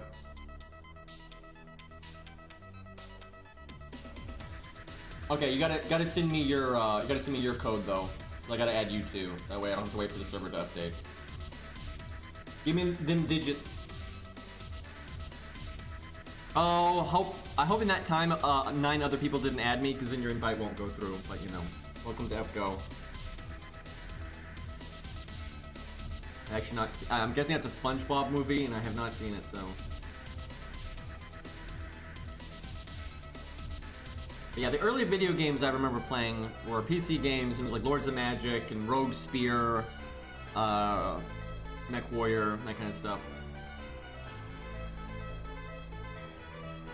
Oh god, we don't have spaces. I think I may have messed that up. I don't know if this is you or not. Can you confirm, is this you? I'm not sure I actually got the code right there. SpongeBob game. I didn't even know there was a SpongeBob game. Not gonna lie. I know almost nothing about SpongeBob. I know it's like one of those like cartoons that like people like, you know, as adults and everything, but I don't really. I know some memes. I know some damn good memes from it. Like he's in chat a lot of the time. Saber Nero, right? He sent me some just god tier memes from SpongeBob. All right, let's see if we can find this mash here.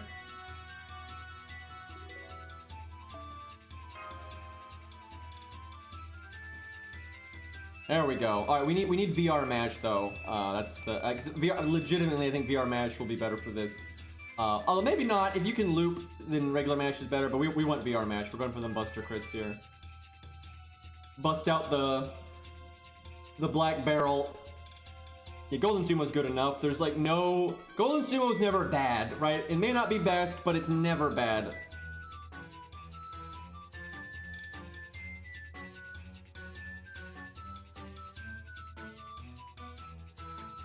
Hey, Professor, what's up?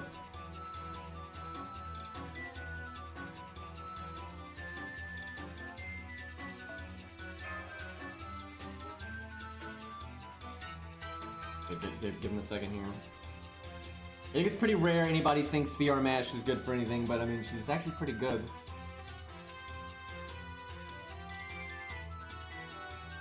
NP0 Castor Artoria. That feels bad because anyone that puts that as their motto meant they wanted Castor Artoria, right? And even if you had nothing saved up, right? Even if you had absolutely nothing saved up, you had at least a 50% chance to get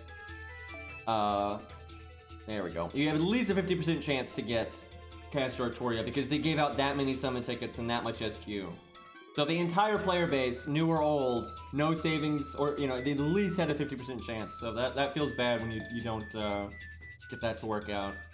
I do default or anniversary blonde. Anniversary blonde is easier crits and all that. I'll try it, but I would not be surprised if anniversary blonde does not work. Her burst damage is not good enough to warrant that.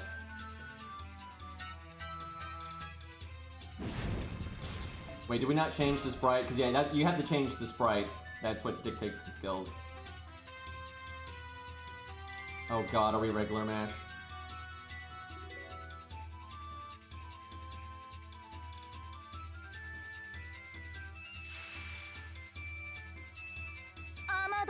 No, we got VR.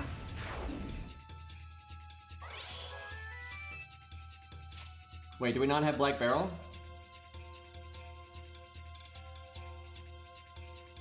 Fuck, that ain't gonna work. Yeah, we need Black Barrel because that's why I think this might work because she can just LOL crit for 1,000,000 damage. So I wanted to test this. I think we're Omega fucked then. Feels bad. We even have to attack down. We have attack down and Buster down. This game, man.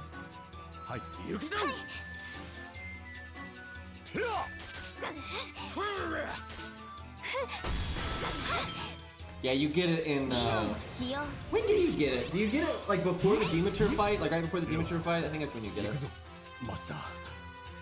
Well, it's still good. We'll, remember you in future when we wanna do this nonsense. Because, man, a 2K forward mash with Black Barrel, that's some fucking damage, man.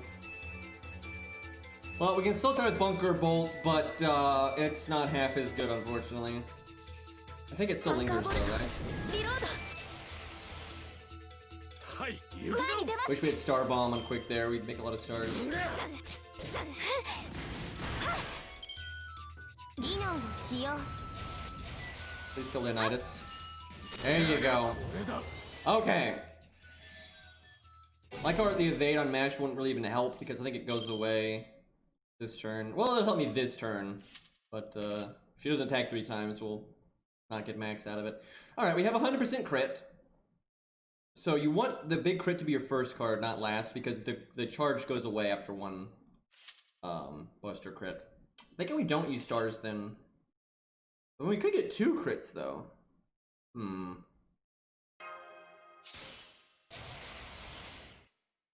I think what we do is that.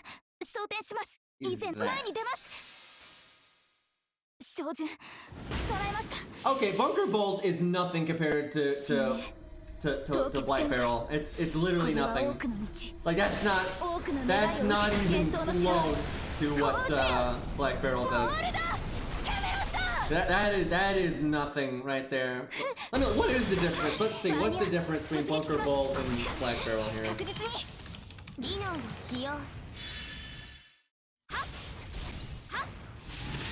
Okay, so it goes from a 50% Buster up and a 50% crit up to a 100% Buster up and a 100% crit up and armor ignore.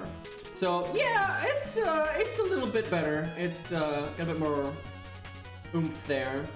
It is sad though she can't. I got stunned. Okay, that makes me want to go with the Anniversary Blonde. I think she might be able to do this with Black Barrel though. You do Anniversary Blonde, you try to get 2 big crits at least. I think she might be able to. I'm not sure though. I don't remember if you have to beat this whole fight or what, so we'll just bring it to the best team we got and see what happens. Or we try to solo it with someone bullshit. That actually might be fun.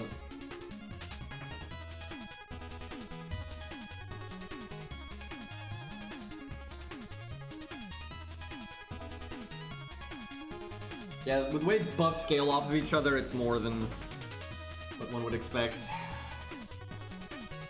Okay, what do we want to try here? Another Hercules thing. Well, you must be really close to getting Black Barrel, my god, because you've got Hercules' buff. So you're literally like right there. So that means you've done Lostbelt 5-1. Feels good though, you get to do Lostbelt 5-2 with your big boy perk. That's my goal eventually. I don't think Orion could do this because of his lack of survivability. We could try it just to see, but this could definitely be one of those kind of stages that he just doesn't work well for.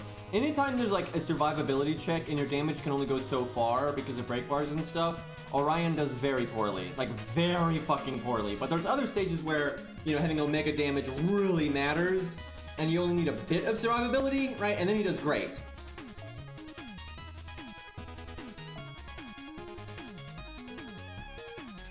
But we'll see. We need to get really lucky at the start. We might want starting NP actually. We're gonna be so on the clock.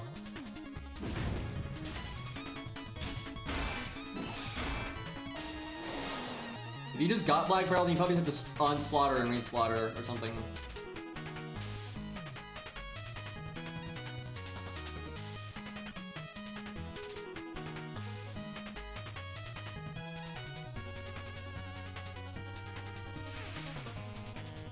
If Lost is still here, we might need starting MP, I have a feeling. We need to get our MP quick. 議論しよう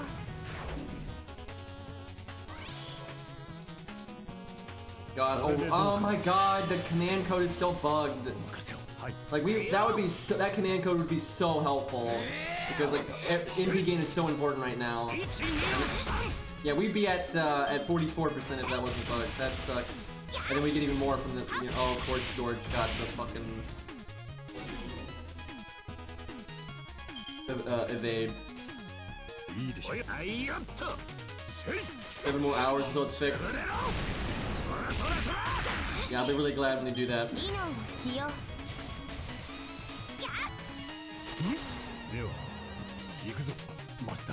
Honestly, Mash is not like, you know, she's no Super Orion, but she can throw out some really good burst damage, and while doing the taunts and stuff, that combination of things can be very useful. Like, I've been using her a lot in my videos recently, and like, her performance has been great. A lot of times, like, everyone's like, oh, you're using her because you have to. I'm not. I'm using her because she's good. And like, if I wanted to, I could just summon like regular Mash from my ult account. If I wanted regular Mash for my videos, I could just do that. I just don't because VR Mash for a lot of these fights is better. Like the K-pop guy, right? VR Mash is better in that fight. Easy. Like, it's not even close. It's way better in that fight. Now, sure, there are certain setups, especially if you're doing like Castro and Toria and Tam and crap like that, where maybe regular Mash is better just because you get, you know, a million defense ups going. But for a lot of, you know, more free-to-play setups, VR Mash is fucking awesome. 95%. We would have our MP right now if command codes weren't bugged. Also, we just got stunned, so that's great. Rip stars, by the way. This is not a good fight for Orion. By the way, if we got our MP off, though, we'd have debuff immunity. And yeah. Okay. I don't think Orion is particularly good for this. He did get really bad luck. Like, I'd like to try him with starting MP though. If Lost is here, I think if he can get his MP really early, he might be able to do it.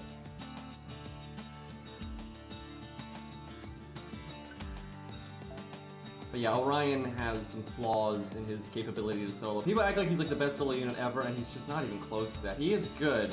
He's very good, and in some fights he is the best, but there's so many like just random standard fights that he just cannot handle at all. Let's try a big boy Hercules here. This will be an interesting one. This is somebody that does not care about the enemy's damage output at all.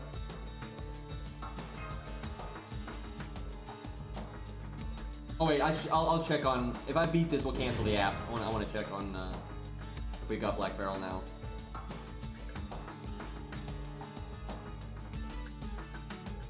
That's funny though, you must have been like 2 seconds away from getting it. What a coincidence, that's kind of funny.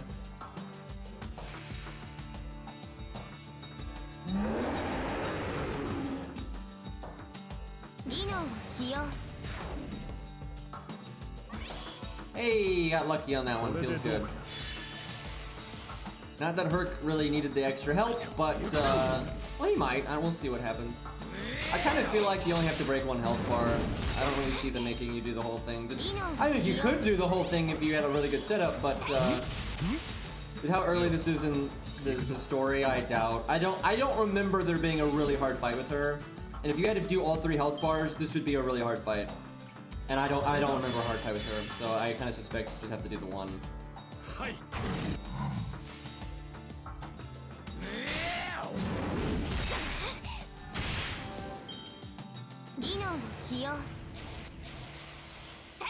What would really help here is having the stun immunity command code.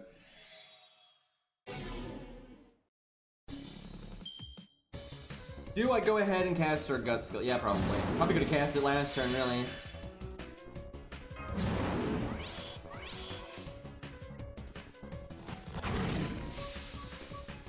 She's probably evil here, to be honest, because she's like warped.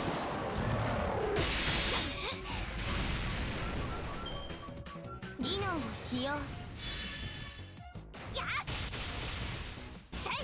think we have a stun coming. She's even losing health per turn, man. You know, I could do evade for the long run, but I don't think we need it. I just give me the Buster up. Like, fuck it.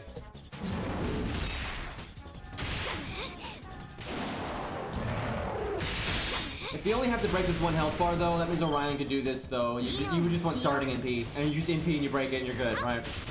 No problem. Will you stop doing that? Yeah, we really could use that stun immunity here, but what are you gonna do?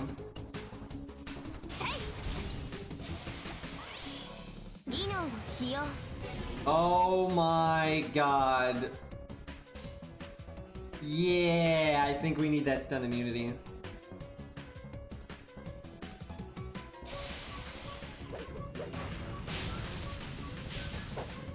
Yeah, Arjuna gives her divinity. She does have divinity in this fight. Not only that, but fucking William Tell has divinity when you fight him. Are you gonna fucking are you kidding me? Are you fucking kidding me? So now I can't even get rid of the dot. She's gonna stun every fucking turn. Oh my god.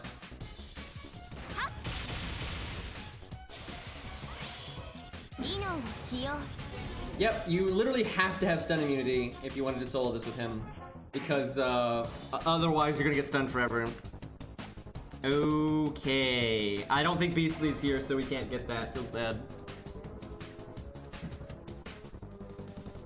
AI very smart indeed. If you have stun immunity and you get stunned before you can use it, use Anniversary. I'm sorry, Atlas, and then you just apply it every turn. So, but yeah, it's stun immunity or bust there, like for sure.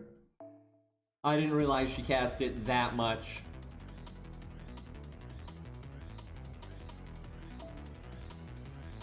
Okay, yeah, we're gonna need. I guess is it okay on the art card? You might want it on a Buster card because like the Nobu one's not particularly well. We'll try this for now. See. Wait, no, we still don't have Black Barrel. Try like if you are you sure you have Black Barrel because like I don't see why it wouldn't be up if you have it. The only thing you could do is like unslaughter and reslaughter.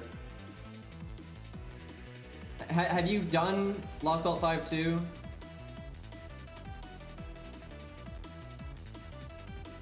No, it doesn't matter. It doesn't matter that we're not in Lostbelt 5. Like you can use someone else's mash with it. I would think so. Although that matches. Here's one we can find out. Maybe that would be so weird. I wonder if they think it's a spoiler. Oh my god, what's that spoiler thing? I wonder if we have the spoiler thing on. Does anyone remember what it is in the UI to turn that off? That is so stupid if you don't get her buffed if you have the spoiler thing on. Oh my god. Does anybody remember where that is in the options menu? Yeah, I think it's on by default. There's so many options in here though, and because they're moon runes, I can't tell what's what. I wish they had tabs like normal options menus.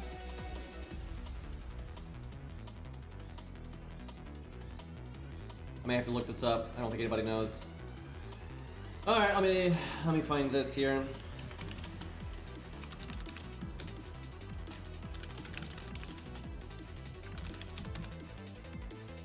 It's so dumb.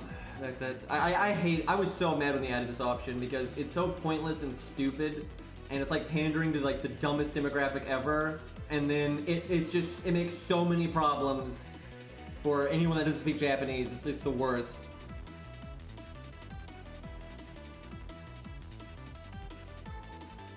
Okay, I gotta max the text to wait. I think I'm literally looking at it.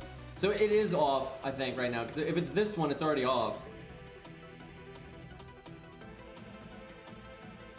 Huh, well, that's weird. I'll slot my match to find out. Because the mage, like, they just don't let you see it if you're not that far in yourself. That's really lame if they do it like that.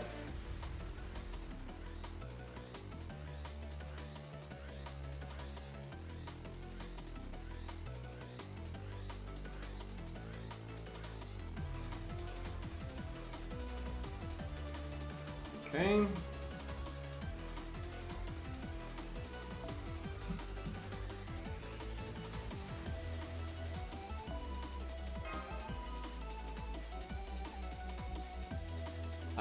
I literally just logged in game. What are you doing here? You give Mash her best CE.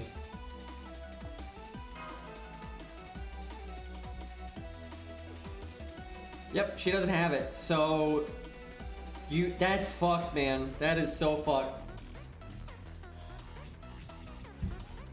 That's so lame, man. I really wanted to test that. This is a really good time for it too, right? Because she doesn't take as much damage as everybody else. That's so lame, man. All right, who do I want to try here then? Like you could do this in a team, obviously. I don't think this would even be hard in a team because you just buff stack, go boom. I kind of want to do Ku just because I like doing everything with Ku.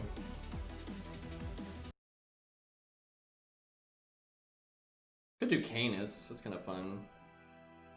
Because it's and she has better command codes equipped right now, and I wouldn't have to switch everything ever around. You have to use a card every single turn. What card would you want it to be? Probably a Buster.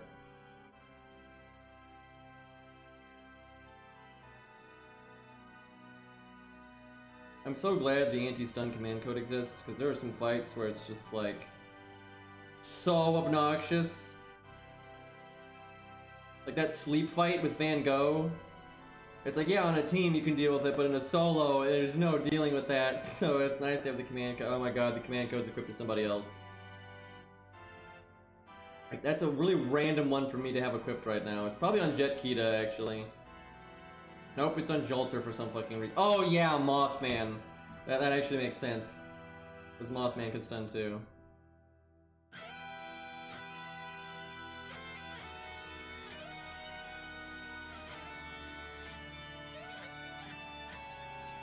Almost like I just said I was giving MASH her best CE sarcastically. It's almost like I just said that! God!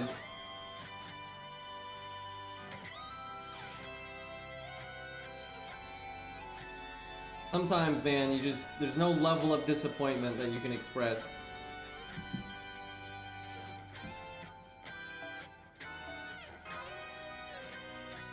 I don't think doing the star gen thing here is a particularly good idea. You probably just want to get your NP like a normal person.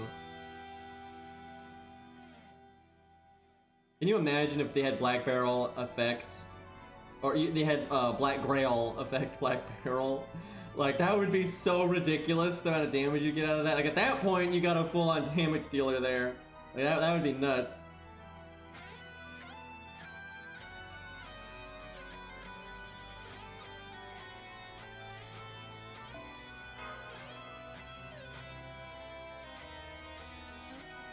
I literally just changed her CE, which means it updates the login, and now I can't get myself. This is great.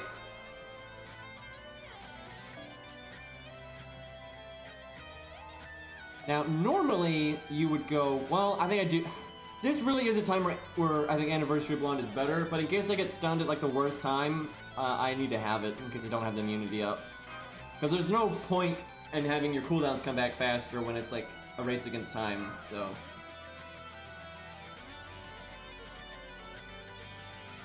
They might give MASH an NP option. If they ever were going to do that for a character, it would be her.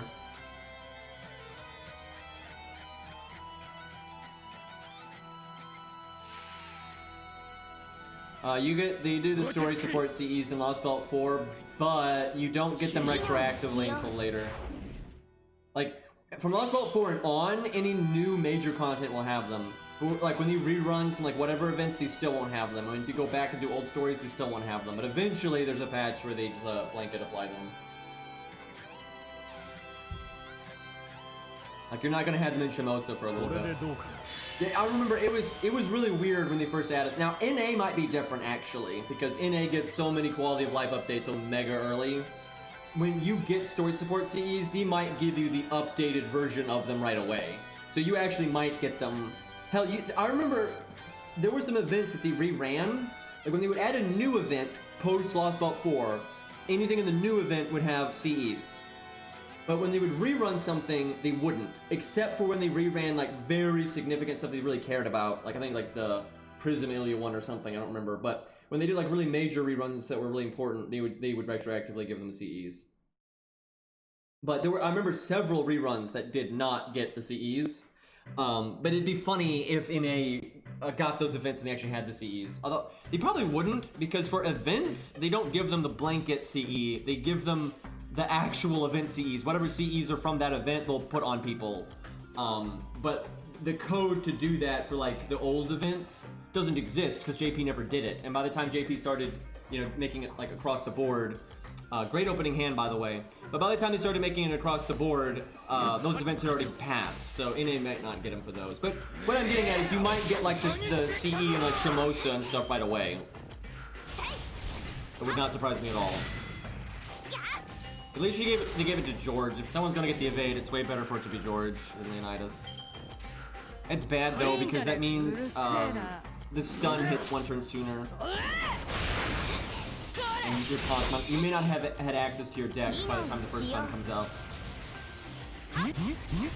では行くぞマスターこれだ Oh, we got lucky. Got the anti-stun again. See, because we got the anti-stun, I should have brought Anniversary and just gone, you know, crit star, bust drop, you know, just blow up the health bar, and that's that.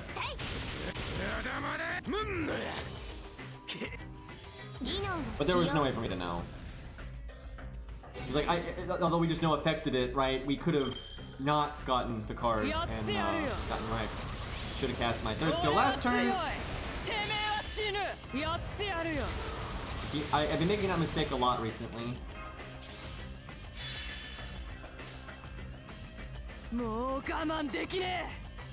Always nice to have Buster down and attack down. It's gonna make this a bit unsatisfying.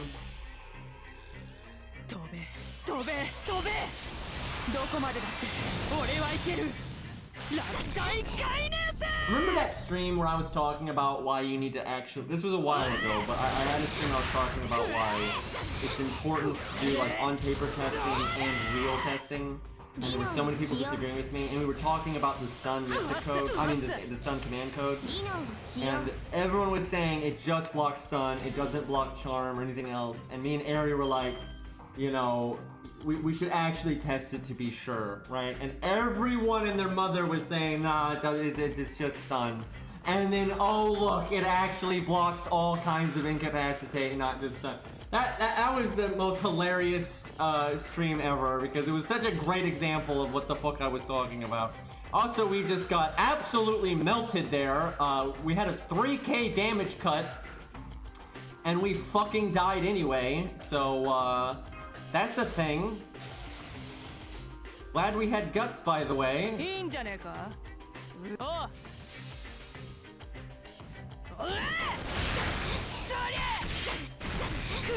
Yeah, it's been very nice, that command code, because we've had, you know, sleep gimmicks and charm gimmicks and stun and everything else, and it works on all of them, and it's very handy. And it lasts 2 turns, so it's pretty damn good command code for that kind of thing. Okay, well, I hope we win right now, or we are fucked. Let's go max damage. Can we get a crit? That would be great. Our damage sucks here, man. Just attack and bust it down. It's pretty noticeable.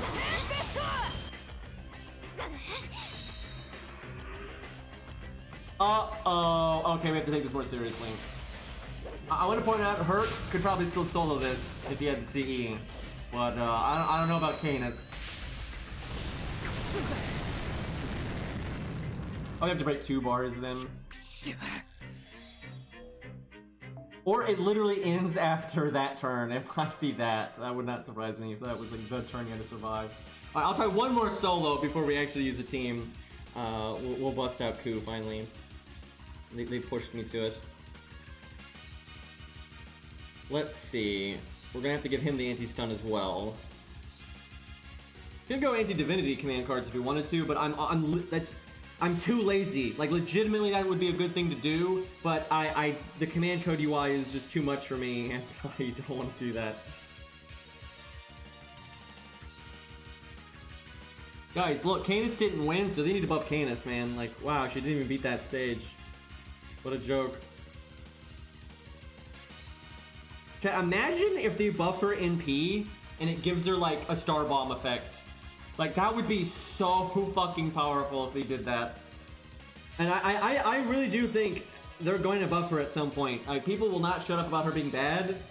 And, you know, she's decently popular. So, I legit think they are going to buff her at some point. It might be a little while. They don't generally buff... like, they didn't buff Nobu, you know, Big Nobu until, it was like a year, right? Like, it took him a fucking year, so... I don't expect it soon, but I do think it's going to happen.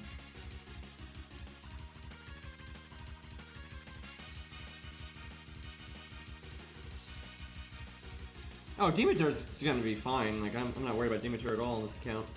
I'm a little worried about Demeter. I don't expect to just walk up there with, you know, my big britches and he's like, oh, I'm gonna just bitch slap, you know, Demeter across the screen and we just move on, right? You know, it might take me a second, but I'm not worried. Like, there's so many free-to-play units that are good for that fight. And we have Martha. Martha's godly for that fight, so I'm not really worried at all.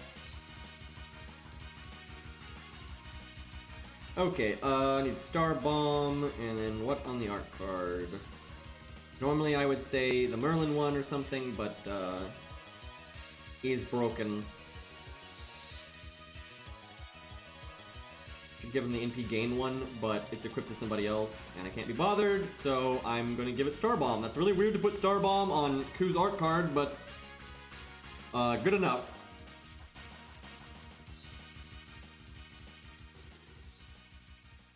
By the way, the Yang CE would completely make up for all the nerfs that you have in this stage, like damage-wise anyway. It's kind of good. Oh, hi, Zal. Just talking about a Canis buff there. That I am convinced at this point is going to happen. I guess we do Atlas. It's alright. Please do not give Ku the evade buff. Oh god, please don't do that. Game, don't fucking do that. Don't give it to Leonidas. Just give it to George. That overall, that would be best. Or just don't give it to anyone, really.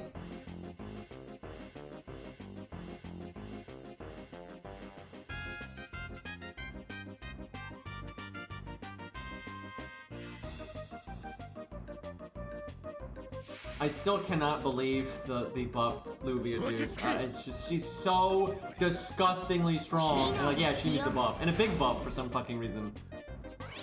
Thank God they didn't give it. I guess I kill Leonidas first, just so I get more of my deck.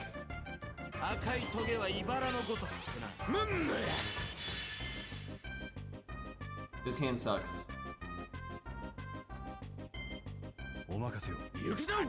Watch this amazing NT gain. Oh yeah. Not even a % there. You know what's funny? The reason we didn't get a % is because of this. Like we got almost a %, but it's because of this we didn't. If this wasn't here, we would have gotten a %.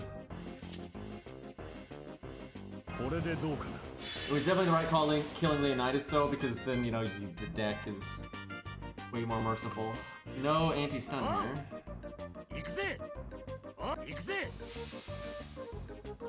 Sadly though, George is guaranteed to get the next hand. But it means 2's anti-stun is the next hand though.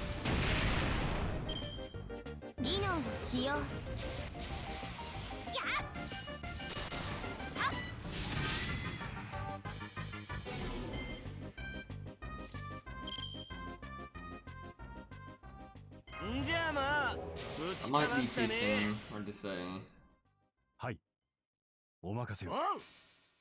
Oh my god, after all this, we're not gonna get our MP. I really do blame, though, the gimmick. The gimmick really does suck with your MP gain. That combined with this account having bad, on death CEs. It's like, it's crazy how often this is happening.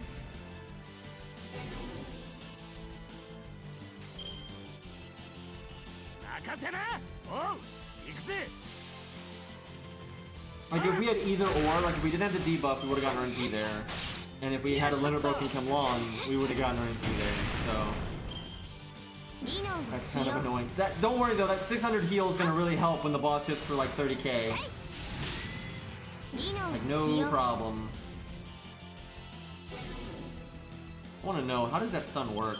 It's just forever. I guess it's until you break her health bar. But I guess the drain would fuck her up eventually. And I think she only stuns one target. So if you're using a team, it's not like she'd stun the whole team. It's not that... Oh my god, I can't do the quick chain. I didn't even think about that. Well, I could, and then use... Yeah, I'll do that. I'll use it. Gotta use it for something. Although, the burst damage is not bad here. Alright, now we'll do this.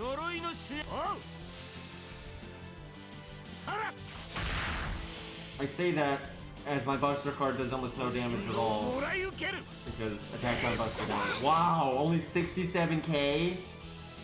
Jesus. These debuffs ain't messing around, man.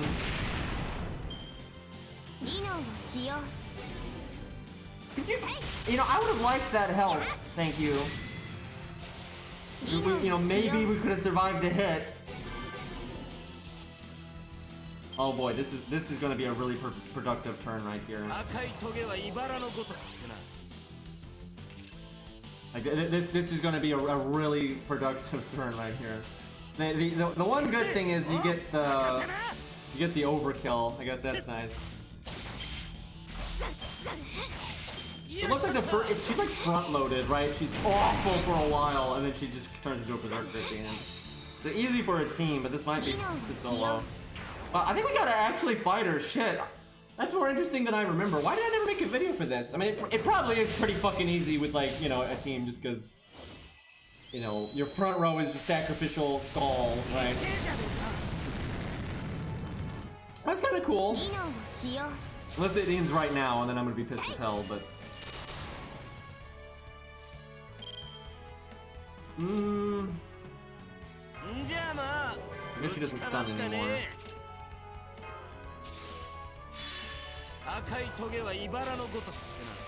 So we still have the Buster and all that down, but we don't have the attack down anymore. And she has defense down now, so she probably takes a lot of damage.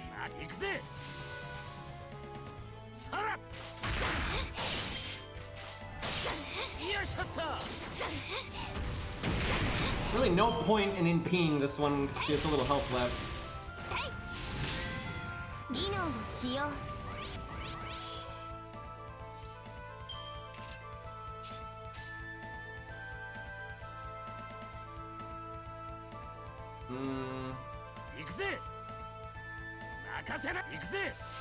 Probably only needed the one Buster because the extra attack. Yeah. That's a lot of overkill. By the way, this is a good example of Ku being really good, by the way, because you need so much survivability at the start of this fight. And Ku basically has the most in the game for some fucking reason.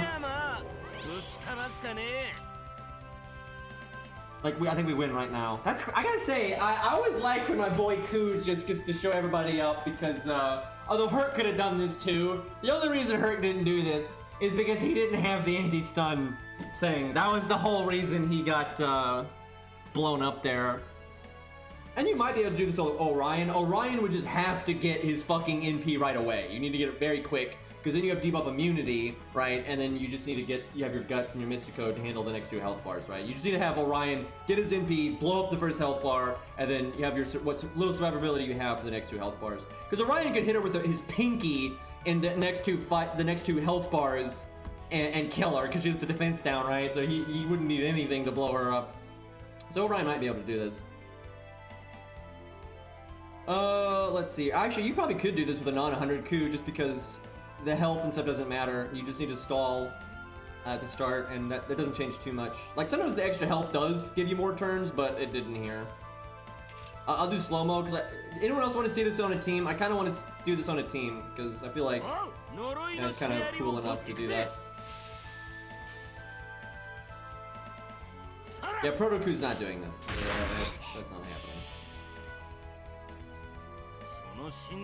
Yeah, we tried earlier, lost, but we didn't have starting NV with Orion, and he got one shot. It was rough. Yeah, she is so dead. Let's oh fuck! I thought that fuck. I'm not on Dex. I forgot I'm on my ult, so I'm on the emulator, and that worked. It still canceled the stage, but yeah, I was used to Samsung Dex. Look, it's Armored Core, guys. Look, where it's Armored Core. It's really cool. Getting my my programs confused. Look, it's confusing because Samsung DeX, you know, you still play through your monitor, right? So, you know, with everything else, I'm still playing through my phone, right? So it's confusing with using emulator, which I use for my alt account. Well, for this alt account, I actually don't use it for any other one, but and I probably won't for much longer. I'm thinking I'm just gonna get another phone. That way I have one phone for like 2 accounts, another phone for the other 2 accounts. I'm not sure it's worth the money, but we'll see. Guys, I just wanted to show off, you know, the Armored Core background. That's what I wanted to do. Like, it still worked. It's not like I did cancel the app, right? Just in way grander fashion than I needed. Tablets don't stream worth the fuck, at least not for Samsung. There are some Samsung tablets that can stream, but it's a, oh my god, it's such a problem. I actually have a Samsung tablet, and I cannot stream it. It's impossible. It just doesn't have, it's like, it just doesn't have the right stuff that you would need to be able to use it with a computer that way.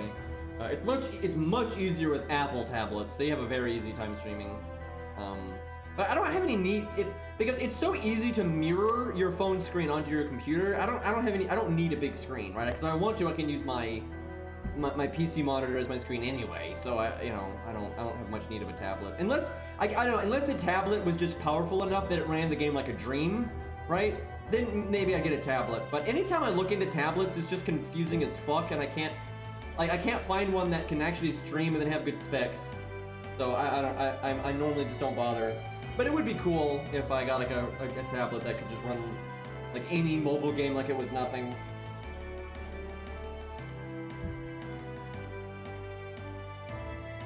I wish Gundam had a good, you know, ongoing game, right? But they always fuck it up, man.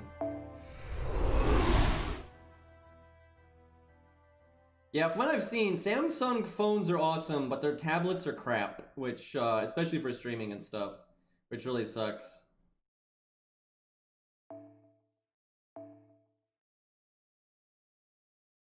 Alright, let's do I'm trying to think if we do Orion or if we do a budget setup. I kind of want to do, well, I don't know about a budget setup. I mean, this account doesn't have, you know, almost any of the budget units, but, you know, a not LOL, we're just, you know, soloing and murdering the boss. Let me think. What would we want to use here? What's reasonable? That and fucking Luvia though. Don't even talk to me about that. Yeah, Musashi has no chance. No fucking chance.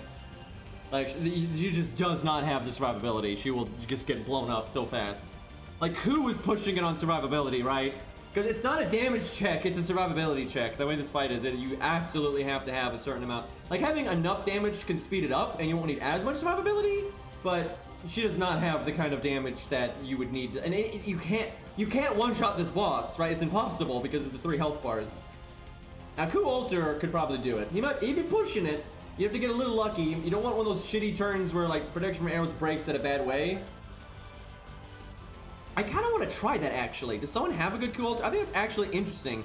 Oh my god.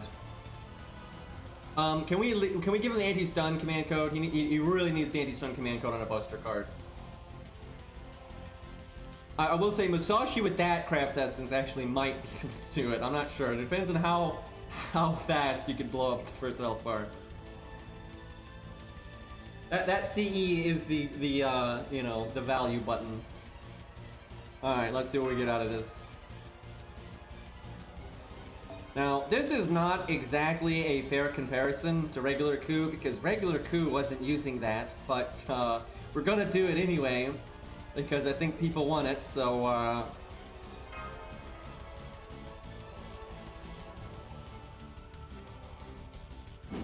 yeah, I will really only use that craft essence in my videos if it's a solo that's like really pushing it, and like very few units can solo it, right? And you gotta just get that max, you know, value and stuff. But I'm not gonna use it like my budget setup. So I do like 1 to 3 star. I'm never using that CE. It's just way too strong. And it's not just that it's too strong. That's really not the thing. It's the fact that it's that strong, and most of the player base will never have it, right? It's just like a poster girl, right? It's like, I wouldn't mind, if the game just gives you something OP and everyone has it, fuck it, I'll use it, right? You know, Robin's, you know, super strong, or David's super strong, right? Why not? but when it's something that's that broken and so many people will never have it, that just goes against the kind of videos I want to make, right? And there's nothing wrong with using it, right? If you got Yangtze, go nuts, have fun, right? But it would make my videos very unrelated. God damn it! I mean, it's better for Cool. It's like Cool Alter's okay if he gets that because it's 3 hit and his is just 2 hit, so that's not the worst. But yeah, if Ku got that, that would be really stupid.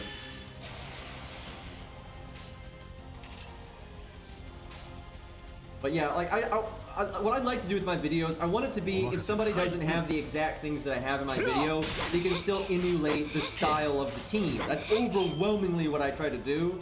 And I think for the most part, I do good at that. But yeah, if I slap in Poster Girl or Yangtze, if you don't have that exact thing, there's just no way to do anything that the team is going to be doing. So.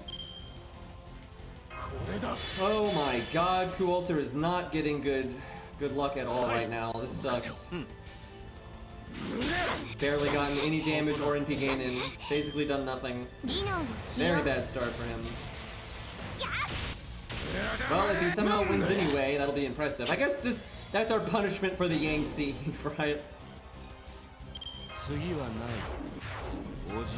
Probably should have already cast Guts.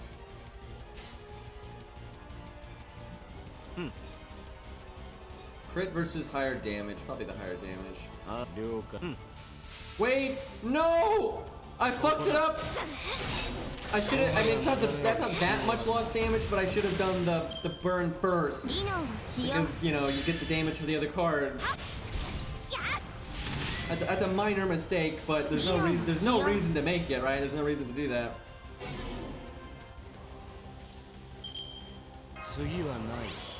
This is where it's gonna get ugly. I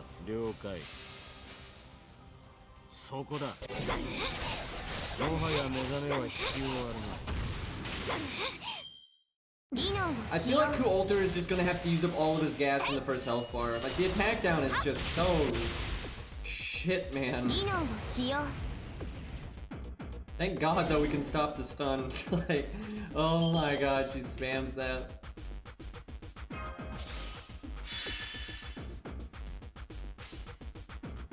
Maybe she won't one-shot us. She's gonna one-shot us. Like, our little attack down is not. We got so lucky though. She could have killed us last turn. That's what I was talking about. That's why I thought Ku Alter might be bad here. Because last turn, if she had attacked 3 times, she could have killed us right there. She could have gone to the 2-hit protection arrows and attacked again and killed him. And then we'd be so screwed at that point. Okay. Fuck. Well, we might. It's gonna come. We have this if she does not screw us with the 2-hit protection from arrows. If that doesn't happen, I think we've got this.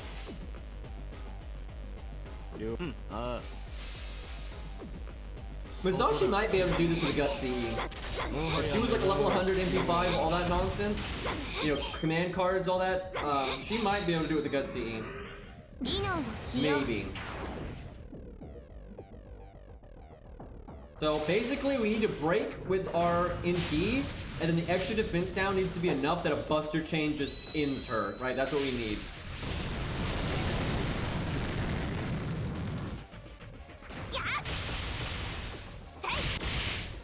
I think we can do it because of the Yangtze. I think with the Yangtze, our damage is going to be so crazy. This is the turn, though. We could literally die right here because we don't have Guts yet, and we only have 2-hit evade. She could just kill us. Thankfully, she doesn't hit as hard anymore, and she does have attack down, and maybe she casts a skill. If she casts a skill, I think we win.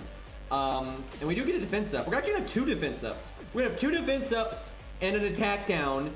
Maybe we can survive a quick attack.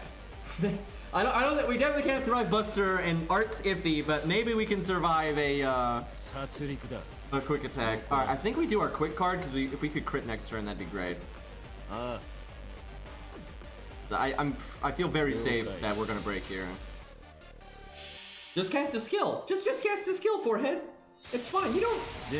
Nukehead, you don't even need to attack 3 times because I have protection from arrows, see, and it wouldn't even work. See, so who cares? So don't even bother. You'd be better off casting a skill, right? And the next turn you can get rid of protection from arrows and my Guts. So no reason to do it now. You might as well do it later.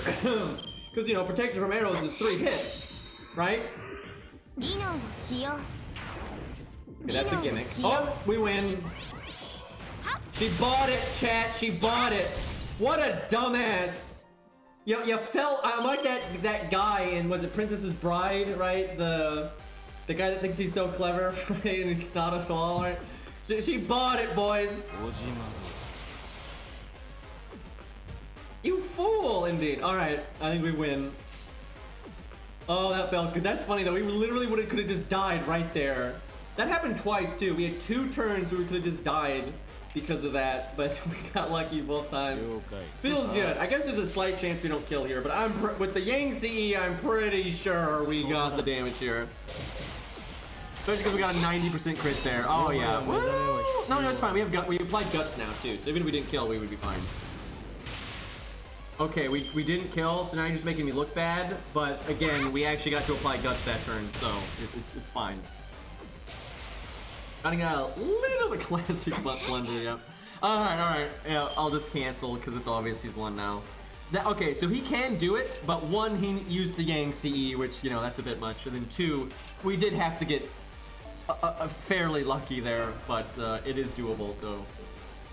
It's pretty impressive though. A lot of people aren't doing this, so I'm surprised actually at how so many people got wrecked. I think Orion can do it, and I think Masashi might be able to do it with the right setup. Hey Ludes, what's up? MHXX? I would think not, because she probably still gets 1 shot. I would love to try it though. Oh, Lost has one. Lost, can we get let's go no Yang CE, okay? Let's put her on par with everybody else here, right? Let's dial it back a little bit. I'm very happy about Santa Karna. I'm very glad that we finally get another male welfare and we get our first male Santa, which is so weird because, you know, Saint Nick is obviously a guy, right? But and you know, Karna being a hero of charity, right? It works really well, so I'm very happy with that.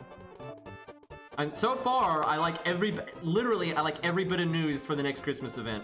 All of it, right? We get Void Dust in the lottery, we get Bones in the shop, we get a really good new command code that I'm super excited to use. We get, you know, Karna as a welfare, which is like the best thing ever. Beowulf might get a rate up, we don't know for sure, but I think it's pretty likely Beowulf is finally going to get a godforsaken rate up, which I'm crazy excited for. So yeah, as long as... If they could just, for once in their life, if they could just get, they have very few events where the gameplay is awesome, but every once in a while, they put out an event where the gameplay is awesome. If this is one of those few events where the gameplay is awesome, I'm going to be so happy, right? They have the chance for this to be one of like the best events they've ever done, right? If they can just stick the landing, right? We get some, you know, good content. It's not like LOL, you know, easiest content ever. Oh wait, we gotta wait for Lost to do the anti-stun. Ain't nobody. The only people that could do this without the anti-stun are people that have debuff immunity or really high debuff resistance. Like, everyone else would be so screwed. Oh, you did? Okay. I probably don't have to reset then. It'll probably just get it anyway, but I'll reset just because I'm a coward.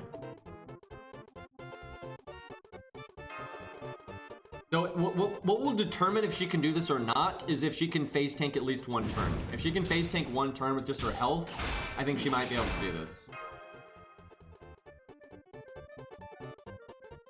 So from what I understand with MHXX, I may be wrong, but from what I understand from like what people say in the wiki and everything, is that if you are fighting, like right now, Nukehead this is her Lancer self, right? In terms like gameplay, this is her Lancer self. They just changed her class to Berserker for the story, right? But like her skills and everything, her stat line, she's her Lancer self. And from what I understand, and they've done that for all kinds, like we fought Caesar as a rider, right? They've done that. If the wiki is correct, MHX, if she fought Caesar, that was a rider, that's actually good. She's one of the few units that actually wants that, the evade. But if she fights Caesar, but he's just been changed to a rider for the story, she'll still get the bonus damage. Like, she'll still get, it still counts as them being a saber. But it doesn't work the other way around. Let's say for story purposes, Nukehead here was a saber instead of a berserker. MHX wouldn't get her bonus damage. So that's, I don't know if that's just a bug and they didn't think about it in the code. You know, it's like Nukehead is just Nukehead and it's just using the same ID and it's going off the ID, or if that's like some kind of, you know, lore nod thing. I don't know. And the wiki may be wrong, or I may just be interpreting it incorrectly, but that's what it says. So it's kind of interesting. The easiest way to test that is like that really old event where you fought Caesar as a writer, but it's a very difficult thing to test. I mean, it may well be a feature. Like, it's hard to know.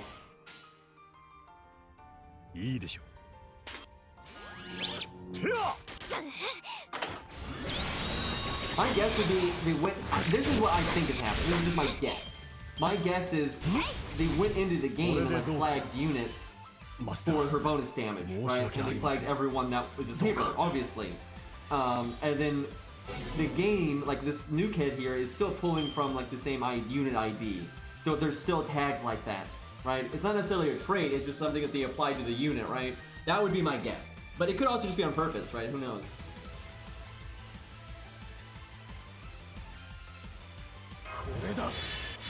Yeah, so the whole reason the Yangtze is so busted is because there are burn command codes. I want to point out, if it didn't, if there weren't a bunch of burn command codes, it would still be really good, but it would be more niche. But because there are, not only are there a bunch of burn command codes, there was a burn command code that came with the Yang CE, and they have decent side effects like crit up and stuff on them as well.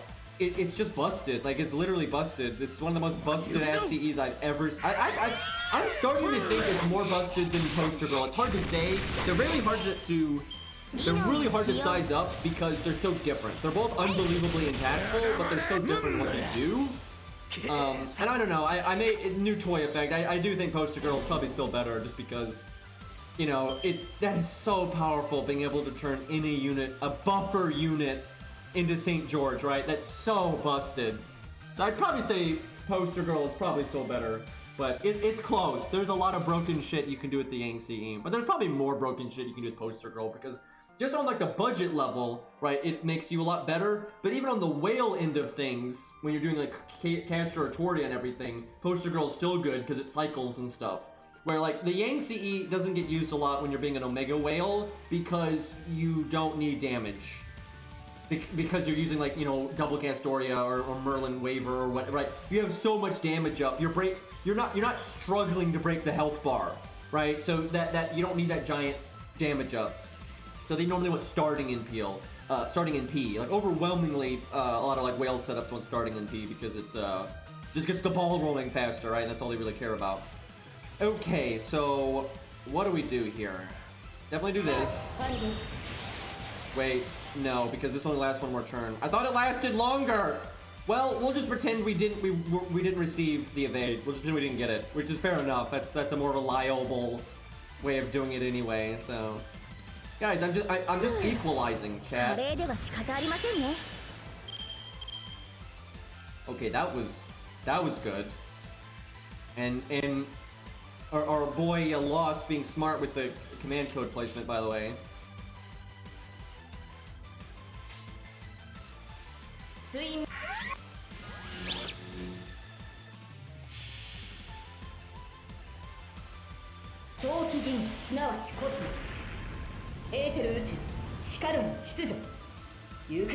Yang CE is really good to fight a Lancer as an archer, yes.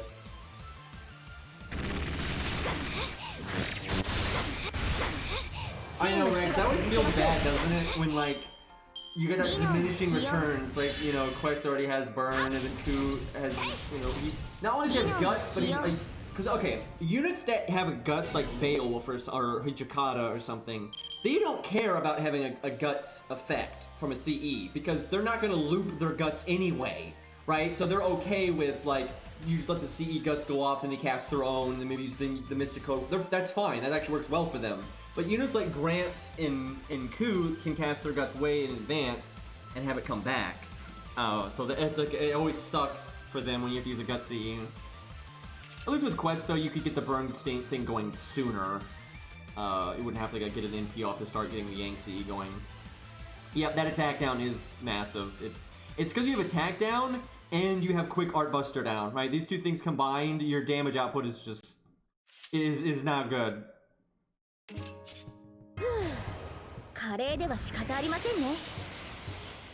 I don't think I should have done that. Also, I like how we're so close to Okay, so this is the test. We have to be able to face tank this turn. Actually, we don't. Because... No, we do. That sucks. She's gonna get nerfed in a minute, and she won't hit so hard. But her MP will still kill us. So I can't use invulnerability yet. Damage cut, let's go.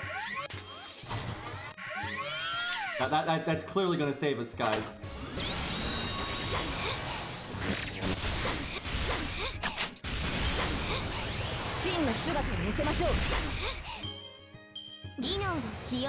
Okay, that's good. No, that's the stage gimmick. See that? Wow, I don't believe we fucking lived, but I think we're still dead. I'll point out that's insane that she just survived that. Basically every other unit other than foreigners would die there, right? Like MASH would have died there. It was the damage cut, yeah. Okay. Actually, we might. This is gonna be close. The heal. This is what's gonna bail us out if we live. I almost want to give her the heal boost, so this heals us for more. That might act, because after we get through this health bar, she doesn't hit so hard anymore. I'm actually gonna make the stars because I really want to art crit here. We might be able to come back. Like the healing might be enough for us to run this back. I think it would work with the heal boost command code. By the way, the only reason she's gonna beat this, if she does, is because she's a foreigner, right? And that's what I'm talking about with like berserkers. You're not supposed to be able to survive those crits. Oh crap. Hopefully this is the turn where it just gets rid of the buffs anyway. I think it is.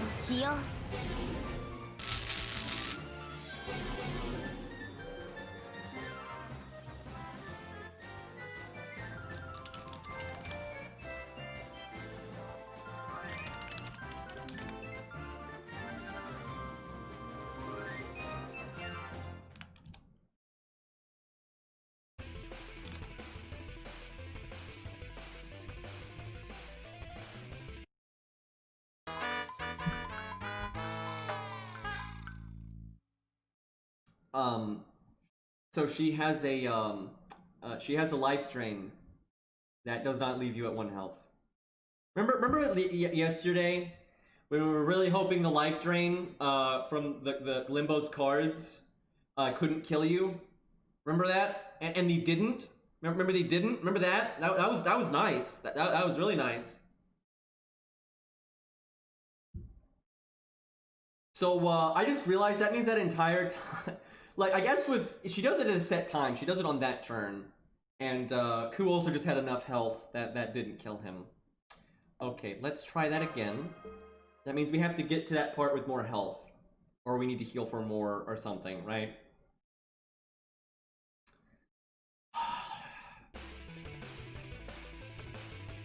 I've seen life drains that can kill before. I've seen a few. They're just not powerful enough for you to notice. Where that one has got some, you know, that's got some kick on it.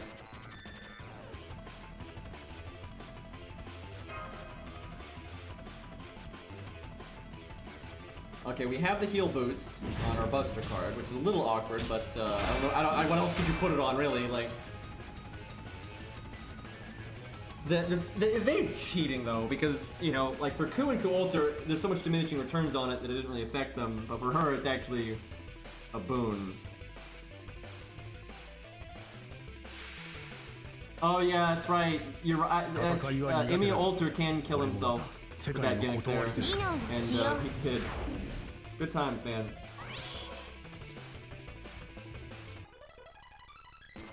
Well, that's not a good start. Also, why anyone but him? Like it's okay on George because he has a multi-turn taunt. See, it's like you can put up with it, but you put it on the guy with the one. You know what? I'm gonna just do the command spell because you know, fuck it. I don't want to just restart until she gives it to somebody else. And I'd rather not have it on MHXX anyway.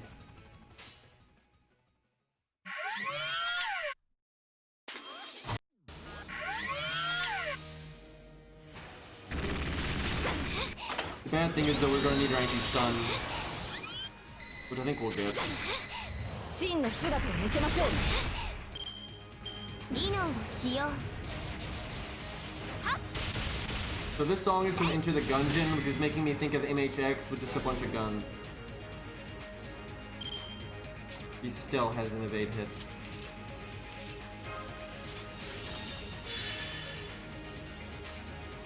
Okay, there's our anti-stun.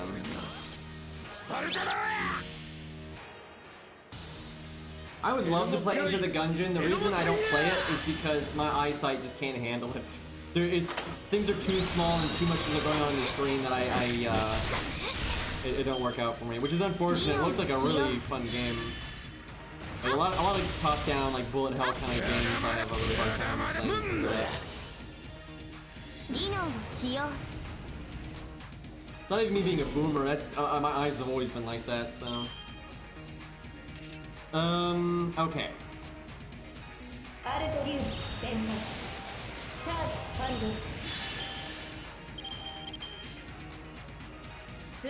Well, we got 100% crit. I like that. That's pretty good here. Unfortunately, that art down is going to lower our gain.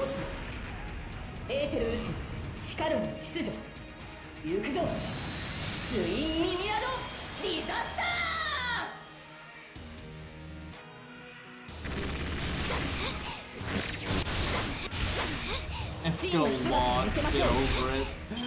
Oh god. Imagine chat liking FGO and Genshin Impact. Imagine that.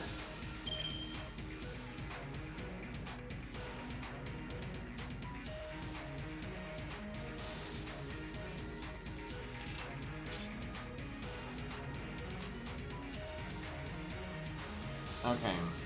I think we don't use the third skill. So this is the turn we have to face tank. That's great.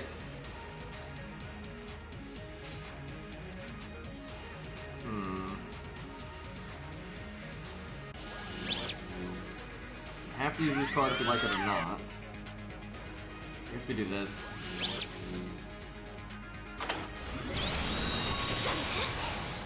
I like the crit, that actually is gonna help. I almost wonder if we need to use default Mystic Code just to get the wait, why did she do it now? Why did she do it now? Oh, because it was that turn. I didn't think it was that turn. Oh, it's because of Leonidas. We were one turn ahead because of Leonidas. Fuck, I forgot about that. Oh, God.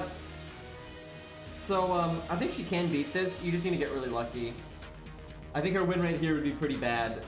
I don't know, there might be a different Mystic Code or CE combo that would allow you to do it more, how do you say, more consistently, that's the thing.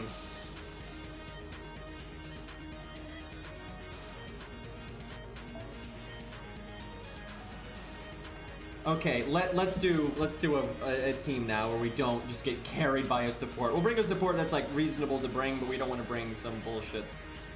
I almost want to do double VR mash just because that would be surprisingly good here. What else could be good here? Honestly, Medusa could be alright. Stun is really good here. You want like stall, right? Like you want stall there. An anti-debuff, Asclepius would be good. Asclepius, when this came out, he got added in the Part 2 banner. So I feel like a lot of people did not have him. So we won't do that.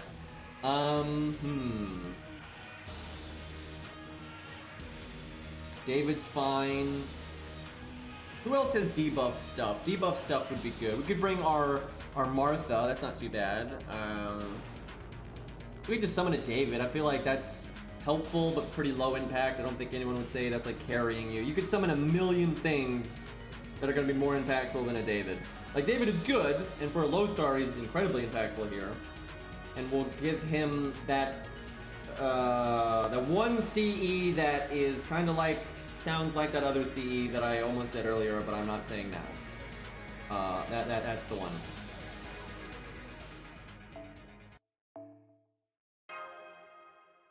Tristan is actually inferior to David for this fight. unfortunately. Like in every way. Because it's not about damage at the start, it's just about stalling and then like some damage. So David is definitely better for this, unfortunately. And the boss's buffs, if they were removable, then Tristan would be amazing, but unfortunately it doesn't work that way, so. Okay, do we or do we not bring Hercules in the back? I feel like it's almost unlosable if we put Hercules in the back. We could do the toned down version of that with an 80 coup, right? I'll leave it up to Chad. If Chad wants me to try to do this without Herc, I'll do it. But it is always fun to use Herc because it's Herc. But he's also so good that can we let's get a poll. Can we get a poll for Herc or coup? Herc or coup? See what if people want it to be reasonable or not reasonable. Herc or no Herc? Yeah, well, no Herc would be for coup. Wow, my boy Coup getting destroyed right now. Wow, people just want they just want the OP, man. No mercy. Alright, well, I'll try to keep tabs on it. I'll try to see if it would have been doable if I didn't do that. Alright, let me think. What do we want to use here? We need to buy like 5 turns, roughly. I do kind of like the idea of Martha, just because she has the stun stuff, and she can't be stunned because of her first skill. Although mine can, because I haven't leveled her first skill yet. Oops. But, one of these days. Let's see. Billy would be great here, because it's not about damage, it's about ease of NP, right? Because her second health bar and third health bar, you break them so easily, you just need to get an NP or a crit quick. So Billy's amazing here. Sadly, this account doesn't have Billy. So, no go on that one. George is fine here. VR Mash is fine here. I go VR Mash, that's just kind of funny, because everyone's always like, she sucks, but she really doesn't. You even do VR Mash into George, really, but, anyone else has anti-stun stuff? I feel like 1 taunt is enough. I don't really think we need a million, unless, well, maybe we do. We'll see.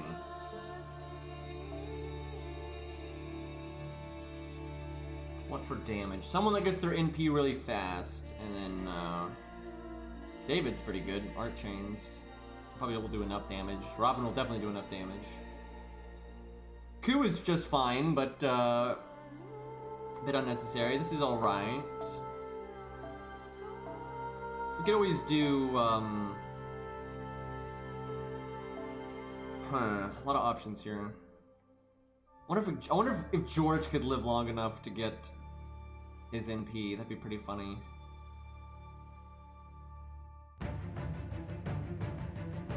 Give Martha something. Give her like just starting NP, nothing too crazy though.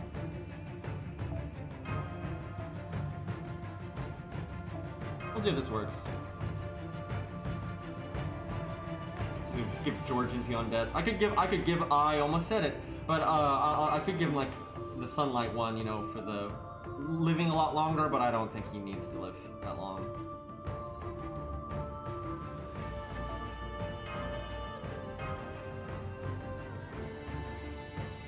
And I guess that for if stun just happens at the worst fucking time.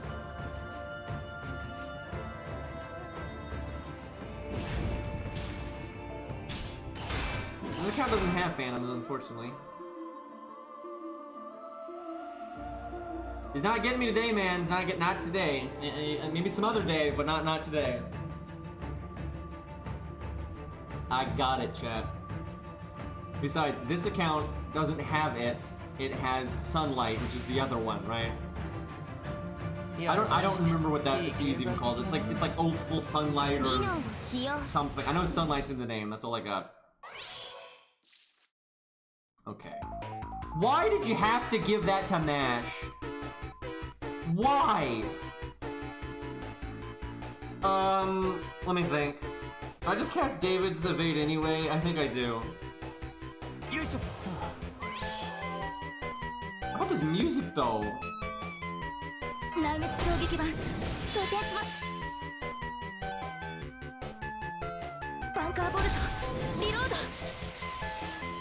So we want to do some damage, but it's not gonna matter too much. 照準捉えましたはっはっやっ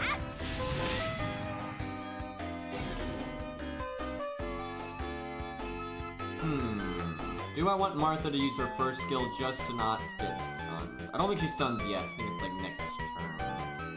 内熱衝撃板装填します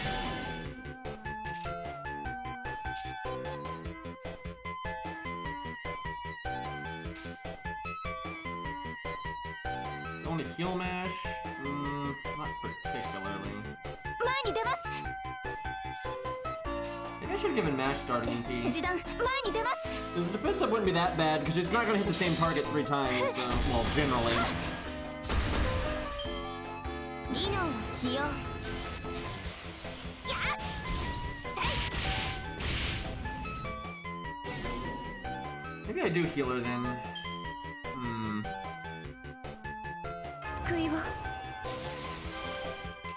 Alright, don't kill Martha immediately, right? I am playing this so wrong. I should have put George first. What is wrong with me? Like 1,000,000% I should have put George first. That is so much better. Because then you go right into the next taunt. What is wrong with me? That's like basic. That's like so basic. Don't. 技能を使 Okay.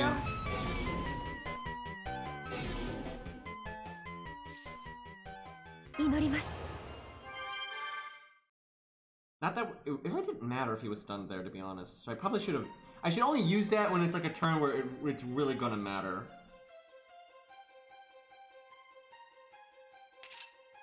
I almost want to give her invulnerability. そうだね 示弾 Jesus, 装 I 填します so should have put George first. That would have been so much better, dude. What a mistake. 技能を使用 If you want to like crit mash, that'd be great. Can I do it again? No, no, not that one.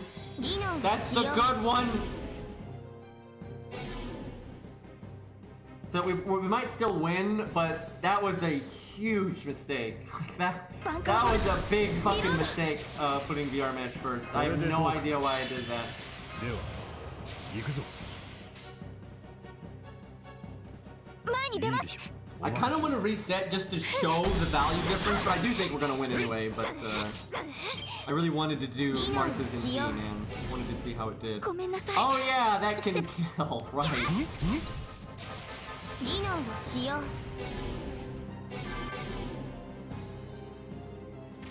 Yeah, your damage, unless you're gonna break yourself, your damage doesn't matter. And you can break yourself, it is possible, but could save George, but I don't really see the need to.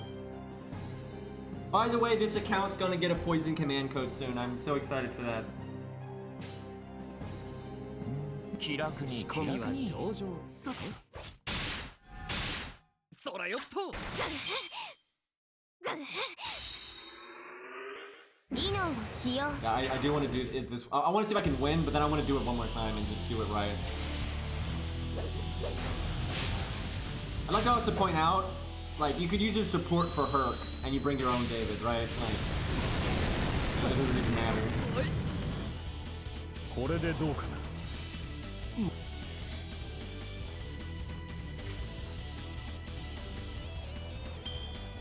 Why would that makes no sense, right? Like, first off, we already know it's not, and like, if you don't want to play the game anymore, you just stop playing. So that doesn't even make sense. Oh no, you mean you want FCO to end the year with a bang, not you want FCO to end this year. That was just like, that doesn't make any sense. It's like, if you don't want, you're like enjoying the game anymore, why would you want the game to end? I get it now. Excuse me. I mean, in my defense, that was worded a little weirdly, right? Like, the grammar on that was a little odd, but I get it. いけるかな Alright, let's see.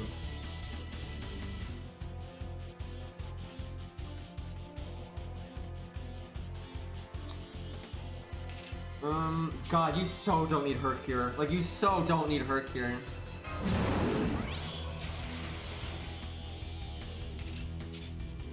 I guess Robin, because the next health bar is squishier. This health bar is still, you know, little. Okay, nope. Well, David it is. Way to go, Robin. How about that poison command code we get tomorrow? How about that? That would be nice right now, eh?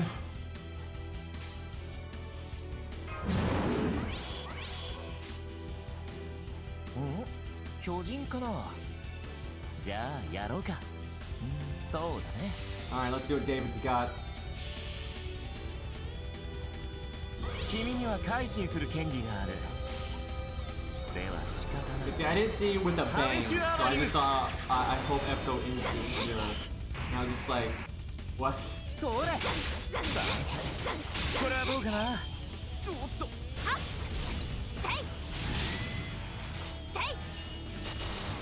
Really didn't like Herc there.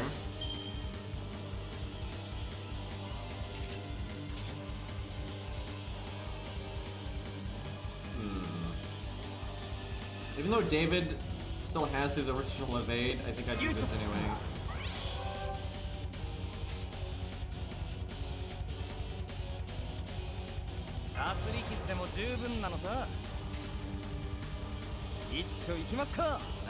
Good old Robin with art down. To be clear, because we're about to do really little damage because we don't have poison, but it's also the art down, right? The art down definitely plays into this. Not going to be as good as we might hope. Although she has the defense down too, so it was decent. It was passable.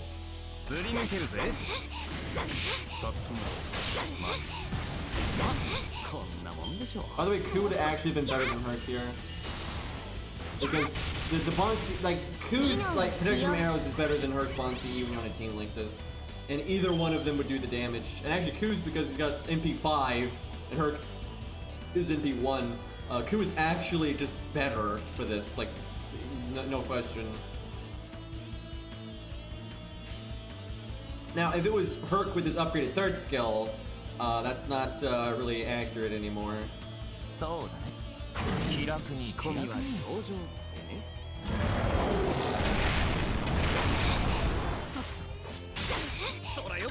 thankfully the Christmas requirement is just for Yuki, so. I thought they might make it Lostbelt 4 because of all the, you know, Gaijuna and all that stuff, but they don't seem to like to do hard requirements much anymore. Which is probably for the best. I've always said, like, who cares about spoilers? If people care about that, they can just not do it. But if you want to give them the option to do it, they might as well. And even if you want to make a difficult event, I don't think there's anything wrong with making a difficult event, that's totally fine. But you might as well let newbie accounts try it, right? If they want to give it a go and see if they can handle it, let them do it, right? You know, sure, slap a disclaimer on it and be like, you know, you're not necessarily expected to do this event, but, you know, it's difficult, so if you're a newer account, you're going to have a hard time, right? That's fine, but if they want to try it anyway, let them try it.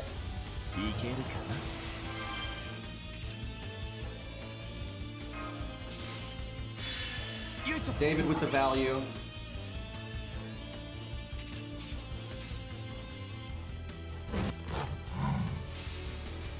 But yeah, Herc is pretty irrelevant here, and like Ku would have been fine. I mean, hell, even just like Deermid would have been fine, really, because he's got the AP damage as well, he's got the bait and the attack down, like, he'd work too. I was going to reset and fix the taunt thing, but I think everybody sees, you know, the team has more than enough value, and clearly it would have been smoother doing it the other way. Martha could have done stuff, but,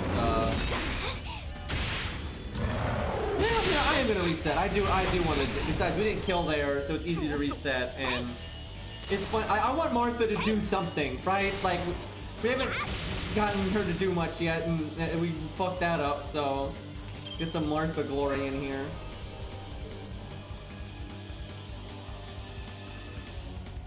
Yeah, I know, his NP is pretty sad at NP1. Not only is it NP1, but we don't have his Buster buff either, because we're not far enough into the game. So quite a bit working against him there. Let's go with Ku, just cuz. Just mix it up here. And just switch this around.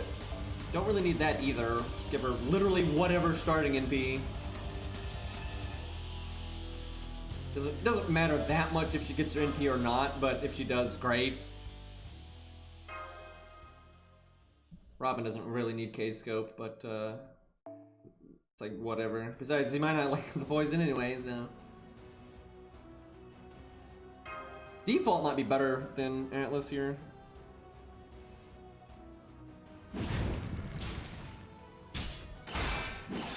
Buff Herc's NP? Yeah, I know, right? They might someday. They might. I don't think they will though, because his recent buff basically was a buff to his NP. Because anytime he NPs now, once you have that buff, you're probably going to have 2 or 3 buster ups anyway. So it basically was an NP buff. So giving it an NP buff and the 3rd skill buff is kind of nuts. I will say, I kind of, sarcasm perhaps aside, I actually agree with Rex that Herc kind of does deserve, you really can't make Herc too strong. Because like lore-wise he's so strong, and then like I think the player base, you know, they want him to be really overpowered, right? So it kind of works, but oh my god, I don't know if I have him use guts now. He might actually live too long. Why do my taunts keep getting the thing? Give it to Martha, man.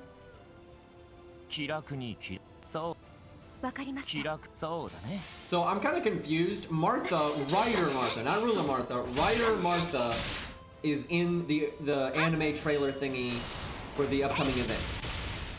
But when you look at the bonus servants, Ryder Martha is only a minor bonus servant, where Ruler Martha is a major one.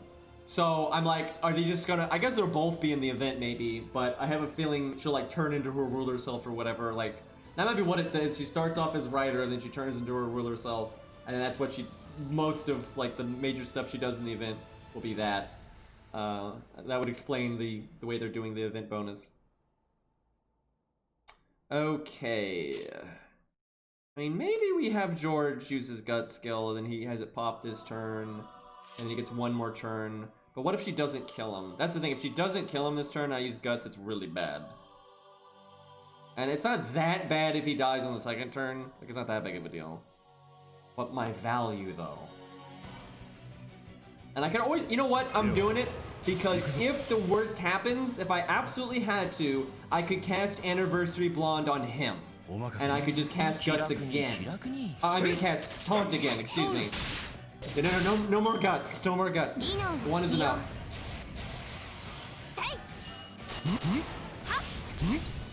Okay, that worked out. We made the right decision. Okay, I think the stun comes out now, so we'll give Martha her debuff resistance here.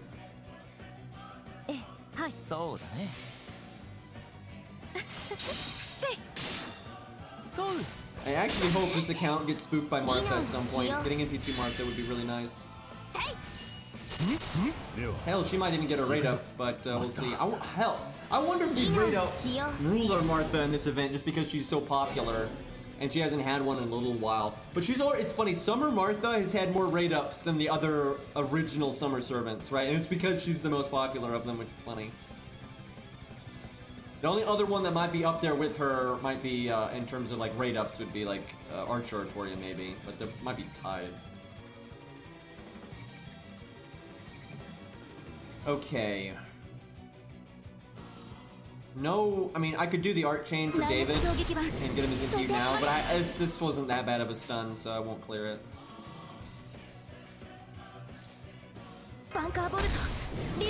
Nope. There's no point in casting Bunker Bolt because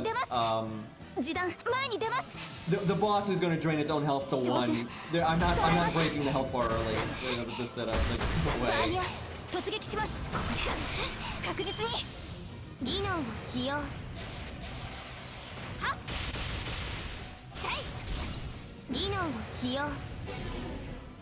I actually do want to clear that stun because I wanted to taunt. And see, now I will get VR Match killed with the NP, right? Now that we're not gonna need our taunts anymore, the NP's up and we can just let her die, right? It works perfect. This is so much better than the way I did it before. Like, it's not even close. Although I would have really liked for her to have gotten her NP there before she died and cast it now. I guess I could cast it next turn. It's not that bad.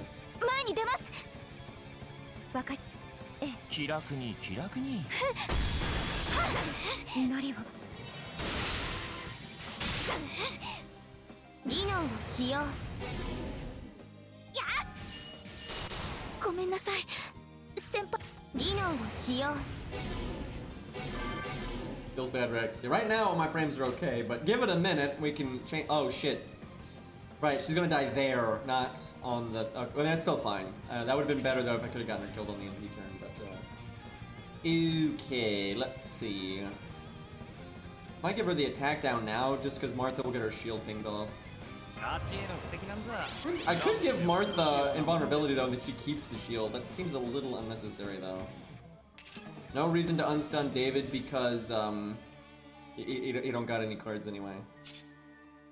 I like how I legitimately wanted the attack down there, right? Like I legitimately wanted the attack down there, and it's like no, you don't get that. Is it overkill to give her invulnerability? Am I being too cautious? No, I'm doing it. I swear to God, if we get Martha killed again, I'm just gonna be so mad. Like I'm just gonna be so fucking pissed. Because David can't die. David has 4 hits of take no damage. I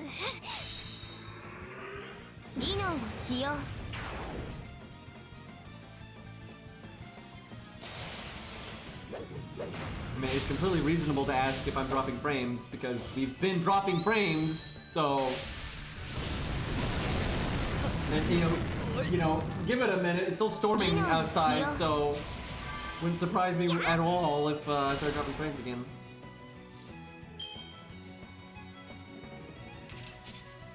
Okay.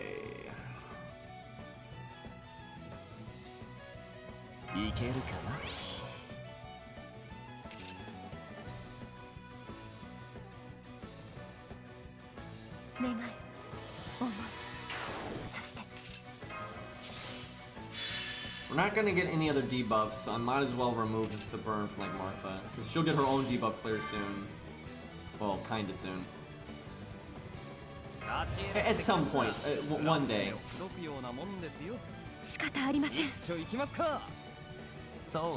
Alright, let's see what Robin gets done this time.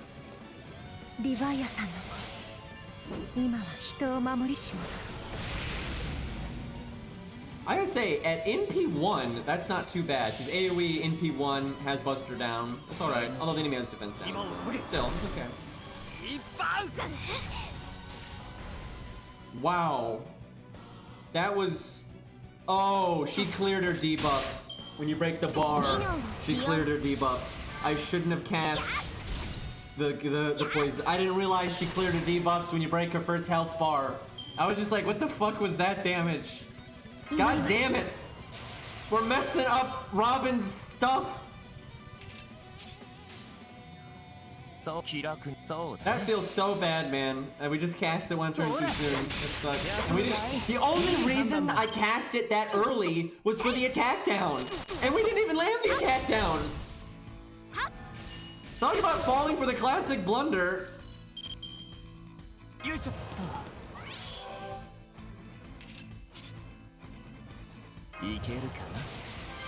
me that health back.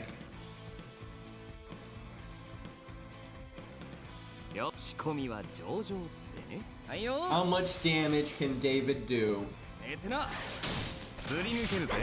So, that does suck. If I didn't fuck that up, all these normal attacks I'd be doing right now would have been doing damage to the next health bar, which would have been a nice chunk.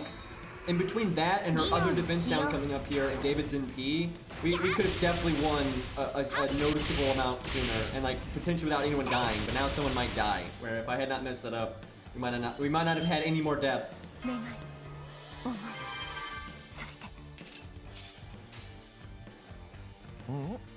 David, would you like to just murder the boss so nobody dies and nobody notices my mistake, right?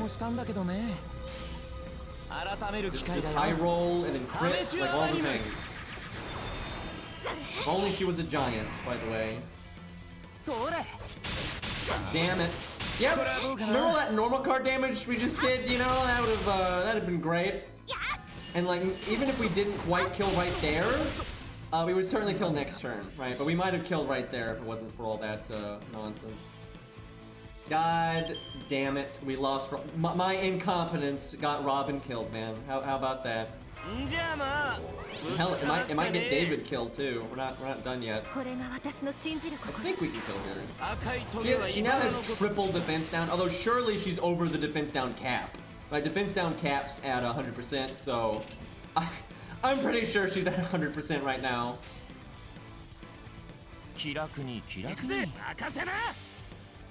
Let's see if Ku with his 20% attack buff can, so close.